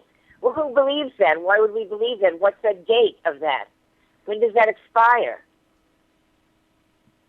I mean, do we have to keep waiting and waiting and waiting until you've saved up enough money, and then what? Then we can get married, and then what? Why not just be together, and both of you work, if that's what you do, and work together? Mike, would she marry you right now if you asked her to, if she knows you don't have it all? Oh, yeah, definitely. Well, Sandy's got a good point. Maybe you ought to just go for it right now. What? Or in 6 months. I'm gonna try. I'm gonna try to do the best that I can, and take your advice, and I'm gonna do what I can, and hopefully next time, you're on the air, I'll tell you that I'm married. Let me ask you a question. Are you frightened of marriage? Is it your first marriage? No. No, I'm not. I'm not scared. And she's the one you want. You want her to live with you. You want to love her. You want to have a family with her, or you want to have a future with her, and you want to reassure her that's what you want. But it doesn't make sense. I mean, to wait for a specific when I get $25,000, when I have my own business, when she's a woman you love. She's to be there for you, with you, doing it together, rather than you have to reassure her. Why not marry her now, or next week, or in 6 months? Or in 1 year, but give her a date and give her a plan and give her something to look forward to feel proud of, and to tell her friends we're getting married in a year. We're not going to have a big ceremony, but let us think about it and plan and feel wonderful and look forward to a life with you, rather than say, he said, it'll be soon. He said when he gets money. It's like a married man, when my child, grows up, when my wife is this. You have to give a real date to a person to make them feel good. You have to say, let's do it next year in June. And then you have to be happy and plan it. All right, man. All right, man. But like I said, I just want to thank you for giving me the advice, and I'm going to try to do what I can. Well, Mike, thanks so much for your participation. So much good luck. Mike, thanks. All right, guys. Larry, it's good talking to you, Larry, and it's good talking to Sandra. I appreciate it. Thank you, guys. Mike, thanks so much for your participation, and, good luck. All right, man. Thank you. Okay, take care. All right, take care. I liked him. Did you? Yeah, he was a nice man. Yeah, very nice. I guess that was one thing I didn't have any problem with, hey, baby, you want to get married? Hey, baby, will you marry me? Maybe I was too quick, but no regrets. Well, no regrets. One lasted 17 years, so. Yeah, what are you going to do, Well, you had some. Somebody sent me an email, excuse me, a man, I'm on Match.com. And 3 different men sent me 3 different silly emails I'll tell you about. Okay. One man sent me an email. He was 82. And he sent me an email, and it said, you're very beautiful. I like your way you look, and I like what you say. And so if your body looks like your face, one sexy man will want to take you out. Hello? What? I wrote back, excuse me, at 82? Are you auditioning me for my body to match my face? I said, do you think I would ask you if you could have an erection? And then I mean, well, and he wrote me back and he said, you're right. I'm sorry. And he said, you're absolutely right. I never thought of it before. He said, and if I could afford you, I would sign up for your services. Then the next man emailed me, and he said, well, you're beautiful, but you're going to have to really live up to my dead wife. Oh, he said Jesus. he's married 50 years, and she was fabulous, and they shared everything, and they were wonderful, and it was this, and it was that. And he wrote me, and I wrote him back, and I said, why would I want to live up to you and live in the shadow of your ex-wife? I mean, I know she's dead, and I know you were together 50 years, but don't court a woman that way. Yeah. And the third one, and he said, you're right, give me another chance. I ought to start a school for men. And then the third one said, I just want to tell you about myself. I started in someplace or other, New Jersey, and every few days I take the bus to Atlantic City, and while there I cuddle, pet, or whatever it takes. Are you interested in seeing me? What? Yep. Yeah. Yeah. So, what do you think about Match.com then? Well, not much, but I Right. tell people that at least it's a place where there's a lot of people. There are you can come home from work and you can put on your internet and you see if there are men interested in you or women you're interested in, and it allows you to have a sort of second life after work. For many people, they work very hard, and it's hard for them to meet. And so this gives them a chance at a great number of people, but it's certainly too much like a garden for men where they can pick all the flowers in the garden. Well, And, they don't get a chance to even really care or know a woman because there's so many of us. And for women, I don't know, all the men that I see, they're wearing like baseball caps backwards and they show their knees in shorts. Not for me. So you like men that you don't like jeans and tennis shoes. You like, pressed. No, I don't like shorts. Okay. I don't like those old grandpa shorts. With black socks. Yeah, a lot of men take pictures like in their green area, and they have a baseball cap on, and they have their knees showing. Well, women don't find that attractive. Yeah. That's funny. I'll tell you, I think the man upstairs played kind of a mean trick on me too, because when I broke up with that Italian girl from Staten Island, I went from a girl who, basically had very modest, and again, I don't really care. I mean, that means nothing to me, honestly. It didn't mean anything. But, she didn't have a lot of money or whatever, and I was happy to help all I could, that kind of a thing. Yes. And she was basically a person with a really good heart and a really good person. And like I said, we're still very good friends today.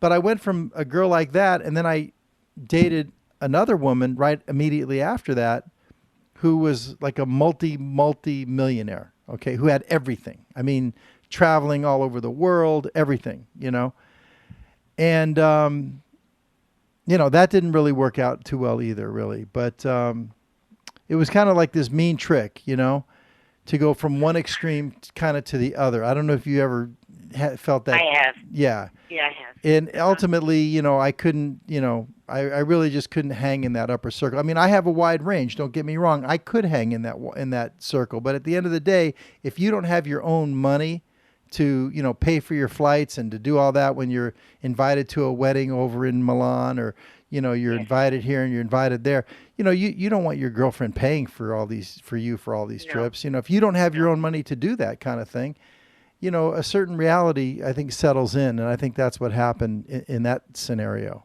Sounds right. Sounds real. It sounds real. Yeah. So, I mean, we could probably, tell a few dinner stories, a few war stories, I'm sure. Now, you've had, 3 or 4 marriages? One. Just one? That's it? To Bozo. Okay, so I for whatever reason, I thought you had like 3 or 4 marriages. No, I didn't know. No. I was married to Bozo for just a year and a half. And in fact, I wrote a little story about it for Cosmo magazine in those days called "I Got Him and Then Didn't Want Him." Mm-hmm. But no, I haven't. I've been alone most of my life, except for those years. I mean, not alone, but not married. Yeah. Well, it's a little surprising. I thought, you'd be married or have a few marriages or something like that. From LA, it's like, seems like everybody has at least 2 marriages if you're from Los Angeles, Of course, But I don't. You've spent lots of time in LA. One of the interesting things I saw on your website, and by the way, I do want to show Sandra's website. Yeah, we have a call coming in. We're setting up that call. We have a caller on the line for you, Sandra. But one of the things I saw on your site that I thought was interesting is when you had put together a pilot called The Love Judge. And for anybody who's interested, here's the information. You want to go to sandraharmon.com, sandraharmon.com, and you can see, ways to contact Sandra and things like that. But when was the that whole pilot, The Love Judge? Was that something recent, or was that 15 years ago or 20 years ago? That's 10 years ago. 10 years ago. And it could have been a really interesting show, but I guess they didn't pick it up. Is that it? Exactly right. Exactly right. It was made in Hollywood. It was made for $250,000 a pilot, and it just was one of those shows that slipped through the cracks. The company that made it sold, 15 of their independent stations, and therefore they couldn't afford to roll it out, as they say. Mm-hmm. It was meant to go on a certain amount of independent stations owned by the same company so that they could, amortize their money. And when they sold a certain amount of stations, it no longer made sense. And so it just died. And recently I've tried to sell it again, and it's not fast-paced enough. It may not be fast. It may not be fast-paced enough, but now I think 10 years later, there's so many more avenues for distribution now. There's so many more channels now than 10 years ago. It seems like I agree with you. There's so many. I'd like to sell it again.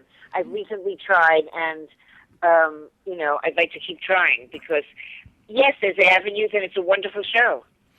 Yeah, I have a friend that's a good friend in L.A., a female friend that she's really into reality television, and so she's kind of hooked in with the producers of reality TV. I don't know if that could be of any assistance or not, but sure, of course. Yeah, but I guess that qualifies. You kind of reminded me, and maybe when we're going to take Joe's call in just a moment here, and maybe when we get done with that, maybe we'll even show a snippet or two of one of the videos that I grabbed of your pilot just to give people an idea. But what it reminded me just a little bit of, Sandra. Just a little bit of Judge Judy, kind of that older Jewish mother behind the bench kind of a thing. And right, but not as mean as Judge Judy. Yeah, but I like Judge Judy. I know, but she's mean. I know, but I'm just not as mean. No, you're very sweet. I'm tough, but I'm not mean. I know, but you're the love judge. You have to be loving in delivering your messages of love. Anyway, well, let's take a quick peek at Sandra's website. It's sandraharmon.com. If anybody want to go there for information, to contact Sandra for her services, here it is on the website right now. Here it is on the screen. Nice job, boys. And what we have Joe from Pennsylvania is on the line for Sandra. Joe, welcome to the show. Hi, Joe. Hey, Larry. Hey, Sandra. Sandra, I'm sorry. How are you? And Larry, fine. How are you doing, Joe? Good. Sandra, I have a couple scenarios in my current situation that I want to run by you. I'll try to make them as nice as possible and then listen to your suggestions. The first one is, my wife just relatively recently turned 50, and in our relationship, she hasn't been, she was never very, very intimate, but, we made love and all that kind of stuff. But when she hit 50 and went off the birth control pill, she really even became colder, if you will, less intimacy, even without having sex. And her biggest concern was she was concerned even at 50 of getting pregnant. And that just kind of drove the whole concept away. So that's been a number one challenge. And then the second part. Pardon me. Do you have children? Yes, one daughter that's 29. Yes, and she and that's the second part of my question. She's engaged to get married this year, so my wife and her and me on a smaller scale have been planning a wedding. And these two are going to sound unusual, but just how things worked out. Her fiance that she's marrying, I was best friends with his father for a long time. Oh. Except that that sounds real good because we were real close. But about a year and a half ago, I got him a job at a certain employer, and then things didn't work out, amongst us. So we haven't communicated in over a year, and then the second part, the last part of this, and I'll try to make this real brief. This is concerning the wedding because, he's the father of the groom. And the second part is there's a couple that we've gone on vacation with, my wife and I, and so on.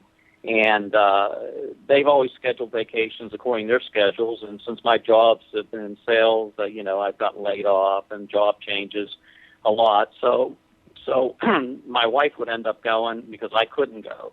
It was the end of the quarter. The point of all this is their daughter is the matron of honor. So I've got the father who I haven't spoke with of my daughter's fiance, and then I've got the matron of honor of my wife's best friends that I haven't spoke with. So that's a whole other scenario. So that affects our relationship. So that's kind of the advice I was looking for on both ends. The getting 50 and concerned about getting pregnant and lack of intimacy from her perspective, and then about the wedding. Well, I think, let me go to the easiest one, even though it may not sound easy. I think you should make up with all those people because we all have we're all human, and we have so many things that come between us as we grow older. This one didn't do this, and right. We're angry with them, and they're angry with us, and we don't talk for a year or 3 years, and it becomes forever. And I find that all my old friends that's happened with, I want back. I want to say hello, let's forget the past. Let's just go on because it's a short life. So that's my advice. Right, I appreciate that because I've been making attempts to do that. It's been challenging, but I'm trying to step out of bonds to do that because I'm the nice guy and have that type of personality. So and why not? And be the nice guy. And why not? Shouldn't you be the nice guy? It's the best guy to be. Is the nice guy. And it's not easy to say to somebody who you've had trouble with to make the first move. It's like hard. It's a little embarrassing. You get rejected. All of those things that don't feel good. But in the end, everybody wants back in. So they want to be loved. Everybody wants to be loved and appreciated and understood. Bottom line. And so after a while, you want to say, listen, that guy acted like a jerk, but, he's just human. So that's my... Sorry. All right. And now the more difficult issue. So let me ask you a question. Your sex life, all these years, how many years are you married? I've been married for over 30 years, almost like Mark, that was the first call there. I'm sorry, I can't hear how many years. Yeah, Joe, we're having trouble hearing you. Okay. Can you hear me better? Yeah, go ahead. Okay, I've been married over 30 years.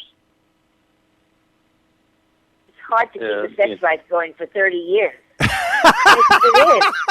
I mean, God, how many times can you do it that it still feels great after 30 years? You know what I mean? And understood. The truth. A guy has those urges. He wants to do it, and he wants to do it, and he wants to do it.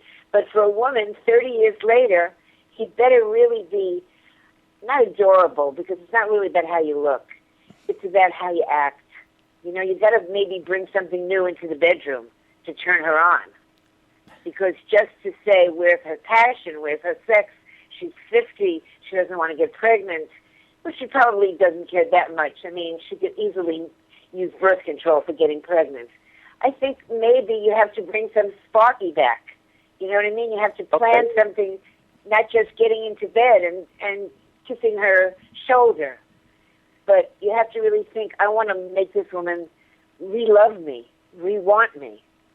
And how are you going to do it? Play games, take her out, tell her you love her. Outside the bedroom, be adorable and wonderful and appealing and make sure, even after 30 years, you give her an orgasm. We want orgasm. Right. Yeah, and to your point, since we've been married over 30 years, her thoughts are, sex isn't all it's, well, that's great, except if she knew she was going to have an orgasm at the end, believe me, she'd be there for the beginning.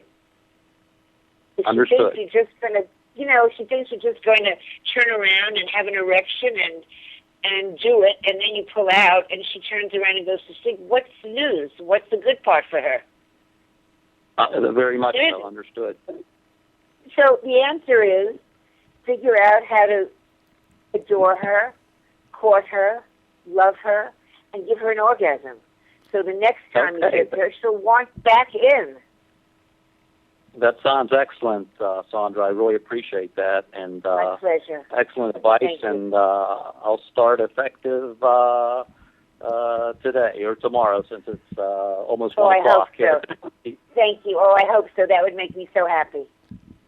Hey, Joe. Thank you so much. Yeah, make sure you stick around to the end, because right now you're the leader in the clubhouse for the watch, my friend. So. Okay. All right. Well, you probably know me. I have a lot of sterling watches. What part of Pennsylvania? You sound like Western Pennsylvania. That's correct. And I know you were the agent for Bobby and Tim Worley. Tim Worley. I'm connected to him on Facebook as well. All right, but anyway, Joe, right now you got you're the leader in the clubhouse for the watch. I can tell you that. So make sure you hang around to the end. Or if you want to go ahead and mail us your address, you can do that too. But I'm not promising you one yet. We still got a little bit here. But that was a great call. Nice job, Sandy. Thank you. Yeah, excellent. Okay. Thank you both. All right. My pleasure. Thank you so much. Good luck with everything. I hope you become a very happy man. Yeah. Okay, great. Wow. That was pretty good. Listen, Ronnie, I didn't tell you before the show that I had a video. You found it already? Yeah. I don't know. I think it's 8 minutes. I don't know, maybe you will drag it ahead or something like that. But I want to show everybody just a clip of the pilot that you were working on, and it obviously didn't get picked up 10 years ago, but maybe we're going to have to revive it here. And wouldn't that be great? Wouldn't that make us rich together? Wouldn't that be fun? Huh? Yeah. Okay. That would be I'm fun. with you. That would be fun. Okay. So here we go. Let's check it out. This is which one are you doing? Which of the couples? This is I think this is the girl that wanted the breast job. Oh, okay. I think so. I watched them all. Let's go ahead and check it out. Want marriage. However, now we're talking about time. What's going on in your relationship? Is everything fine except for the... No. I think in all fairness, we have to start it from the beginning, Ronnie. Right. I know I was saying let's maybe shorten it, but I'll guide you on this. No, you have to get the whole story. All right, here it is. Let's watch it. It's 8 minutes. Here, check it out. I've been with Daniel for 3 years now, and I think it's time to move on. I'm 25 years old, and I can't spend the rest of my life dating him. Heather's looking for a large-scale commitment, and I am not ready for that.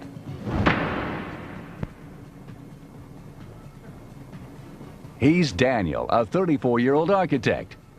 She's Heather, a 25-year-old teacher. They've been dating for 3 years. She says he won't commit. He says, if we're not ready to have kids, why should I move in?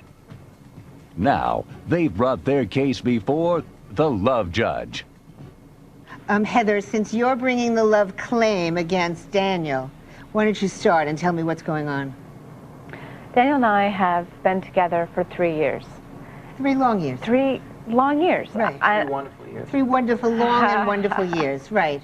Very female, very male. Okay. And I can't just keep dating for the rest of my life. I have to make plans for my life. Right. I love him. I want to be with him. Right. So we either have to move on to the next level, we have to get engaged and work towards a life together, or I can't just stay in this limbo. I just Daniel, can't. Was that you shaking, or is that... No, not shaking at all. Maybe it was like a little earthquake. No. So what's your point of view? What's your defense for this love claim? My point of view is that career-wise, I'm not quite ready yet, and I don't feel like I want to commit to You're something. an architect? Yes. Just starting, and she doesn't seem to want to wait. I want to wait and, firm up the career before I can firm up my family plans. I don't want to have children before I'm ready. Oh, is it children that you want? Is that what you're talking about, having children immediately? No. No. That's what he associates. So even though she says commitment, you hear children. What does commitment mean? What does commitment mean to you? To you? Commitment means to me family, marriage, and family. And so if you move in, where are you going to go from there? You're going to get married eventually, and then you're going to have family. Well, I'm not ready for that. For me, commitment means monogamy, which I think you both have. Continuity means you see only each other and you see each other regularly. And longevity, it means you both have, you're going to the same place. You both know you want marriage. However, now we're talking about time. What's going on in your relationship? Is everything fine except for the fact that he won't make a commitment? Well, I mean, that speaks volumes. The fact that I am willing to say, I choose to be with you for the rest of my life. I choose to be here, and he can't say that to me. And I agree with everything that you said of what a relationship is, but I look at where we're both going, and it doesn't look like we're going in the same place. So what will you do if, as he says, he's not ready to make a commitment? You're 20... I'm 25. You're 34. Do you know how many years it will take you until you'll be ready to make a commitment? No, I mean, I can't judge how long it's going to take for me to make that amount of money that's going to... 6 years, 2 years, 9 months? Well, if she knows I love her and she knows how committed I am to her, what is the question? Where is the question? How does she know how committed you are if you've just said commitment is X, Y, and Z and I'm not ready for a commitment? Well, your description of a commitment is what I just said. Are you ready for we're an monogamous. engagement ring? Sure. So you're ready to give her an engagement ring? Someday. Sure. I mean, that's the first I've ever heard. Someday. Sometimes you have to wait a little bit for what you want. Good things always take a long time to wait for. What would you be waiting for as far as the engagement goes after 3 years? I'm waiting for a really good job, because if I get married, I want to have children. We are not talking about getting married. We are talking about making a commitment before marriage, which is called engagement. It says, I love this woman, I commit to her, and my way of showing the world I commit to her is by giving her a ring that says it in the eyes of the world. Now, I know you're both church-going people because I know you teach at church, so there's a strong religious bond. Nevertheless, you're having, I know, a sexual relationship, and I don't believe in sex without commitment. Well, I believe we're committed. I don't believe if you get engaged and then you get married. I mean, we were at a party last week and there's a couple there, and they're just starting out and they have children, and they were so unhappy. You know, unhappy to be there, unhappy because they're not ready. He uses this. You saw it too. This has nothing to do with you. What I hear is you're using this excuse and that excuse, my thing, my being, I love her, I'm committed, but not an engagement ring. How about a ring that says, I love you? It doesn't have to be the biggest diamond in the world. It doesn't have to show you're the richest guy in the world. But how about if you say publicly, I love this woman and I want to marry her. We'll set a wedding date. It could be a year. All right, I love this woman and I'm going to marry her. Yes. There, I've said she has my heart. She knows she has with the heart. Women need hearts less than they need engagement rings. This I can promise you. That's one of the problems. One of the problems? I want an engagement ring. I don't want your heart. How about the heart first? She's got the heart for 3 years. That is right. This is so much bull. Excuse me, Mr. 34 years old. Have you ever been married before? No. No? I see. All right, you know what, guys? I think I've heard enough. Unless there's something you want to tell me about your families, you know, that somehow you have an unhappy past and you can't. No. You've never been married. You want to wait till your thing. You care about the heart, blah, blah, blah, blah, blah. And if she even mentions that there's anything missing but heart, you're like a little unhappy with her. So let's say, let me think about it, come back with my decision, and whatever it is, you two will accept it and make a little change. Okay? Thank you. Heather wants Daniel to move in. Daniel says, with no plans for kids, there's no need. Now, the love judge rules. Heather, I don't think you want Dan to move in. Because once he moves in, all you have is Dan moving in. You're not going to be one step closer to what you want, which is an engagement ring, which is marriage, and eventually a family. So I think you're right. I don't think you should move in. However, I also don't think you should continue to have sex with him. For what reason? Here's a guy who wants it all free, wants to give you his heart. He doesn't want to give you an engagement ring. He doesn't want to really make a commitment except verbally. I love you, you love me, that should be enough. If you want anything more, you're not the right kind of woman. That's not the truth at all. 3 years is too long to be with a man for him not to make a real firm commitment to him. I'm sorry, you just can't say, one day I'll be ready and I won't and I will and you have my heart and maybe, and you won't even give her an engagement ring. It doesn't have to be a 13-carat engagement ring. It has to be something that says, I've been with you for 3 years, I love you. I want you to be my wife. And here's my way of showing it, even if the wedding is a year from now. But I don't see anything. I see sort of a little tap dancing going on with you. How not to have to commit while having a beautiful young woman sexually and as your friend and as your partner and a million things. So my real strong verdict would be, pass on this man. He can be your friend, but do not continue to have sexual relations with him while he tap dances on your heart. Give it up. I know it's hard. I know it's terrible. I know it's difficult.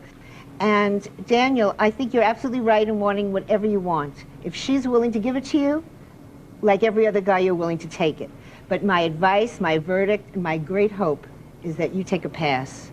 Then if he wants to come back with an engagement ring, he will. And if not, you'll be way on your way to someone better who wants exactly what you want out of life. That's it, guys. Sorry it's not what you want to hear.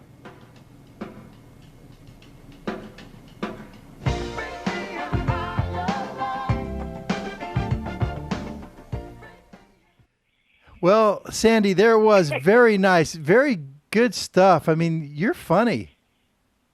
Thank you. Oh, so much with the heart. All right, enough with the heart already, okay? Yeah, listen, that's all he wanted what he wanted. The heart wants what it wants, but a woman wants security. Yeah.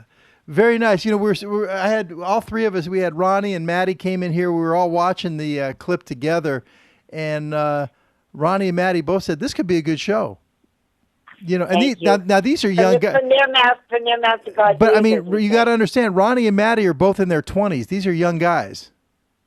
Good. Okay. That's what I want. I want young guys. That's what you want. You want young guys. Okay.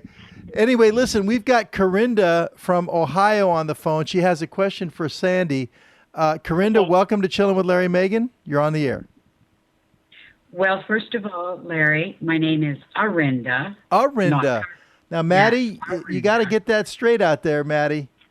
Yes, please, Maddie. All right. Arinda, what part of Ohio are you from? Where are you at? I am in the capital city of Columbus. Columbus, Ohio. Okay. Excellent. I think that's where Bozo was from, Columbus, Ohio. Capital Well, C, Ron. I'm in good company then. Yes, that's right. My question, Sandra. Yes. I have been talking with a gentleman for almost 5 years now. We've not met in person yet. I think it's time. Overtime. He is in his 50s. He's never been married. I make no bones about it. I will be married again. How long? Yes. Not to him who you haven't met yet in 5 years and has never been married. Wouldn't you want to pick somebody who would take you out 2 days after they meet you, talk to you, and then who has been married before, who is eager for marriage? Well, you know, we don't live near one another to actually date. Where do you live? And where does he live, rather? I know where you live. He lives in New York. I live in Columbus. Oh, not too expensive for him to fly to see you in 5 years. Please. I see. That's what I'm saying too. How much does it cost to go from New York to Columbus? $270? Yeah, something like that. Well, who cares? Why doesn't he put his hand in his pocket in 5 years? Because he doesn't that's want what to. I'm saying. And So I know he's listening to the show. What? So I know that he's listening to the show, and I really thank you for that. Yeah, no, I would kick him to the curb. Oh! It's just a game. He's playing a game. For 5 years, he's been talking to you on the phone or on the internet. However, it's insane. It's not just a game. It's an insane game, 5 years. I wouldn't be with a man who didn't come and see me within the first 2 months or 3 months.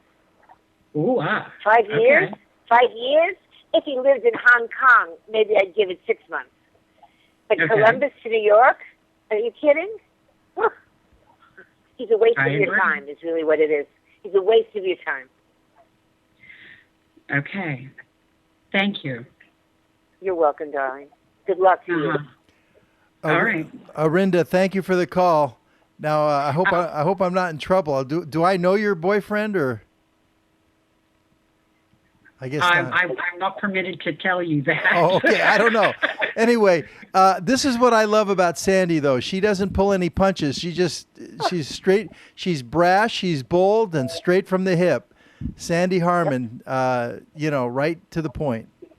Yes. Well, 5 years. I know. I agree. It's been too long. 5 years. You have to don't give him another year. Don't give another month, unless he changes. Comes over in the morning, flies in. Brings me coffee. Brings you flowers and coffee after 5 years, and a little necklace. and a really nice, kiss too. All right. Yes. All right. Thank you so much. Thanks for your participation, Arinda. Bye. Thank you so much. Wow. Oh, Sandy, this is too much fun. This is a lot of fun. Well, maybe we should make this into a show. Yeah, well, we'd have to call it, the Love Judge, or something like that. The Love Judge and Larry. Well, I would just moderate. Listen, I'm the last person in the world to give any advice, any expert. Okay. That's your bag. I don't have the chutzpah for it. Okay, Sandy. Okay. I'll take the advice. I'll take the advice. But man, I don't like to mess with people's lives. That's not my game. But I'll tell you what, you are really good at it, and Thank you. It's a lot of fun. I'd like to go back now, if we could. We're getting towards the time to give it a wrap here. See if we get another call to come in. Again, anybody else that wants a shot at the nice watch giveaway, Ronnie, let's show that watch again real quick. This is what the best call of the night, and I'm going to say right now, Arinda's call was great, but I'm still thinking Joe right now is the leader in the clubhouse. If we get a good call with a nice relationship question, a good relationship issue type of thing for Sandy, the best call of the night is going to win this nice chronograph watch, 50 millimeters from DCT, courtesy of our supporter, ZuluTimeZone.com, from Mark Lister, and we'll announce the winner at the end of the show.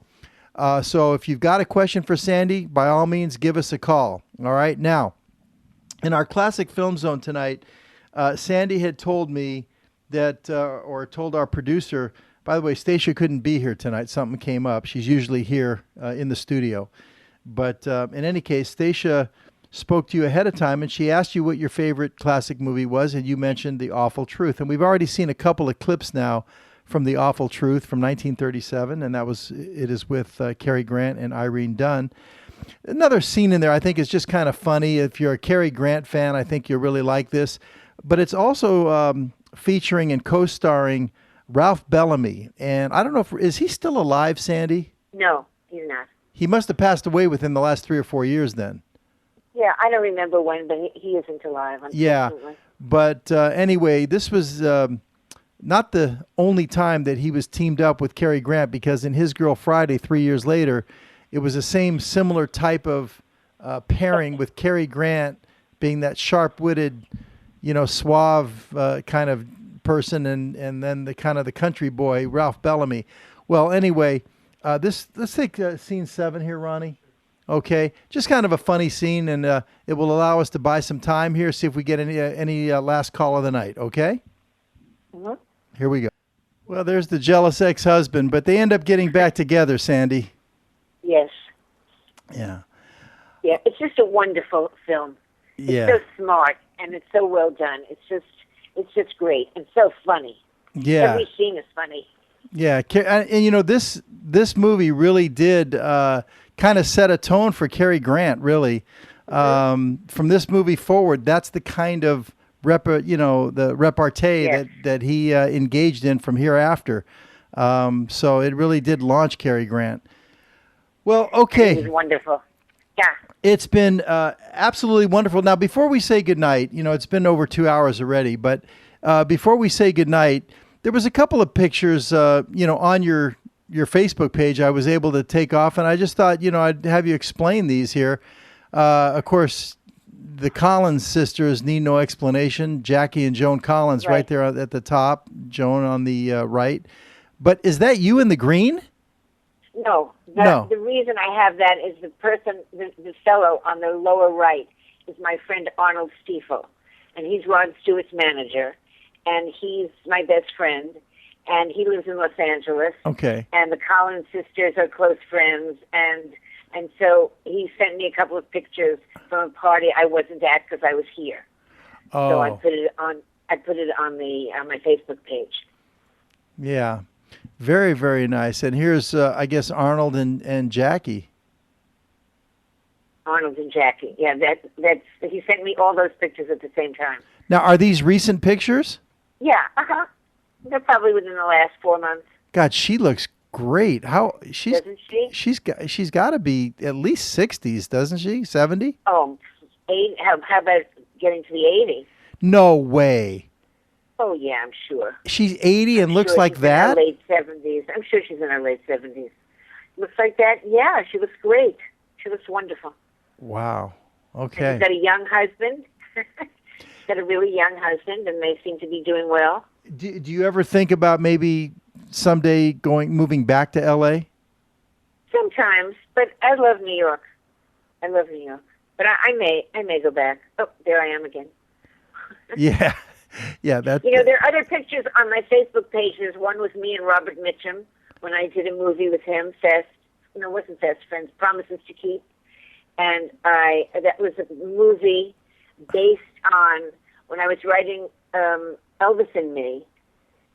Priscilla had a boyfriend at the time who told me a story of how his father left the family at a young age, and he re-met the family years later, and they had a reconciliation. And so, I don't know, I wove it into this movie that ultimately was called Promises to Keep.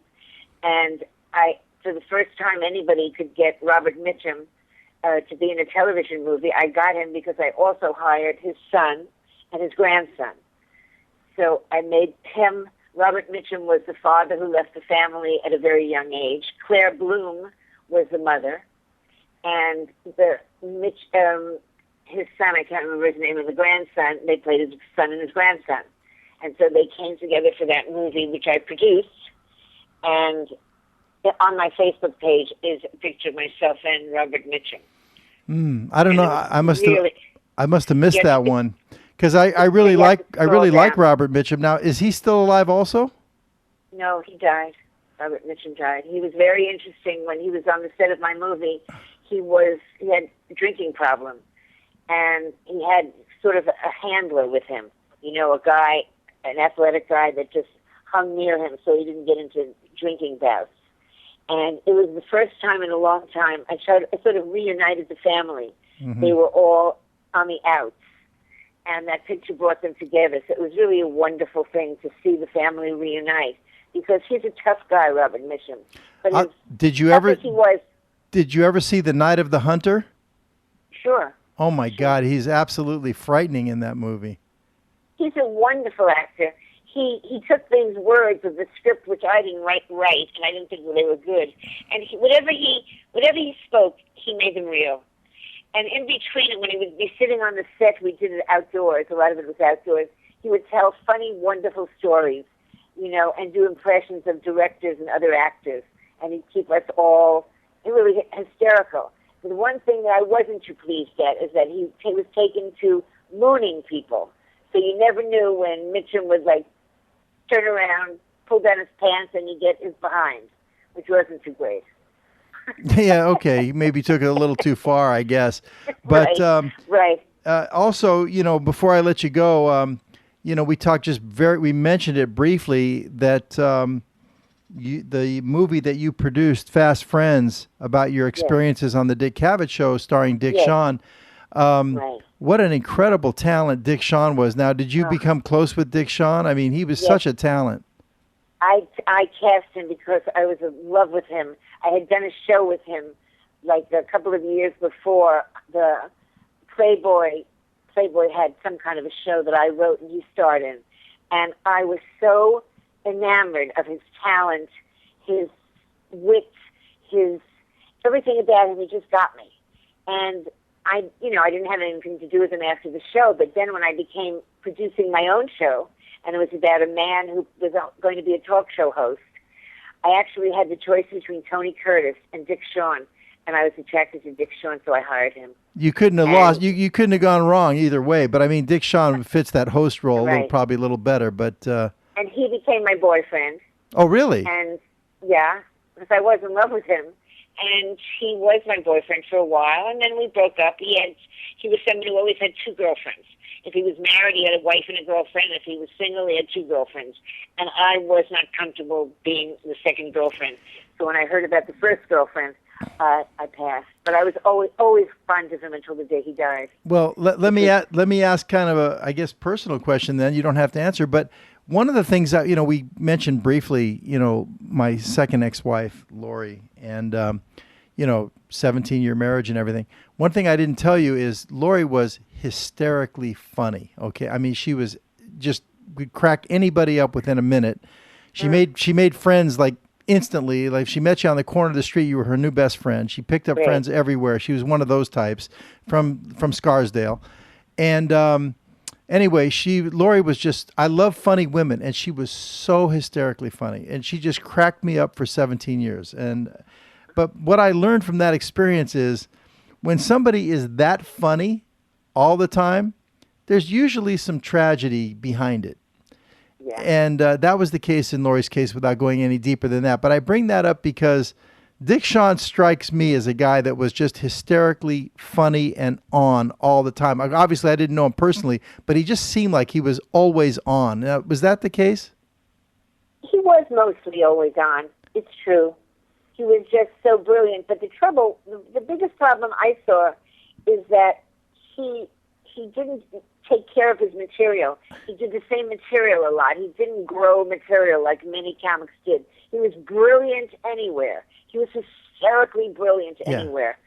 But, he basically stayed with the same one show that he did that was brilliant and other pieces he did. But God, he was smart and he was funny. And I adored him till the day he died. And do you know how he died? No. He was doing his show, and in his show, he's very unexpected.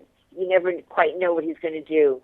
And part of it, sometimes, is he lies on the ground. He lies on the stage, and it seems like he's sleeping, and you expect him to wake up, and he doesn't. And it takes a long time, and the audience doesn't know what he's doing. Well, anyway, so he's unexpected. His son was the stage manager. His very darling, wonderful son. And at a certain point, when Dick was on stage, he sort of slumped to one knee. And his son didn't know whether he was sick or he was doing an act. He was doing a shtick. And he knew that Dick would be upset if he interrupted him in the middle of a shtick. And you never know. And so he waited to go on stage. He didn't stop it. Dick had slumped and gone down on one knee, and he was having a heart attack. Oh, my God. And ultimately, he died either on stage or soon after. And the son, took it upon himself to feel if he had only done it sooner. But, of course, there was nothing he could have done because as a stage manager, he did one thing, and as a son, he did another, and he didn't know what was the right thing to do. So That's how Dick died. And I'll never forget something that I remembered, and it was kind of silly. I saw him soon, about a weekend before that, or a week before that, because he and I and your show of shows. What's the guy from your show of shows? Oh, not Rip Taylor. Sid Caesar. Oh, Sid Caesar. Okay, yeah, right. Sid Caesar and Dick Shawn and a group of people, Rudy DeLuca and other people, used to get together once every couple of weeks. And Dick Shawn and Sid Caesar used to entertain us. They were just funny at each other. Mm-hmm. Somebody would bring food. They would have Chinese food. We'd have drinks, maybe a little marijuana, and everybody would get high and eat. And those two guys would just, doing jokes. They were brilliant. Mm-hmm. They were brilliant. This went on for a couple of years. But I'll never forget that shortly before Dick died, he had a giant pastrami sandwich. Just the kind of pastrami sandwich you shouldn't be eating, full of fat. From where? Probably from Cantor's or someplace like that. Okay, Cantor's on Fairfax. All right. Something like that. Yeah. And that's something, I don't know if it had anything to do with his heart, but he went like that.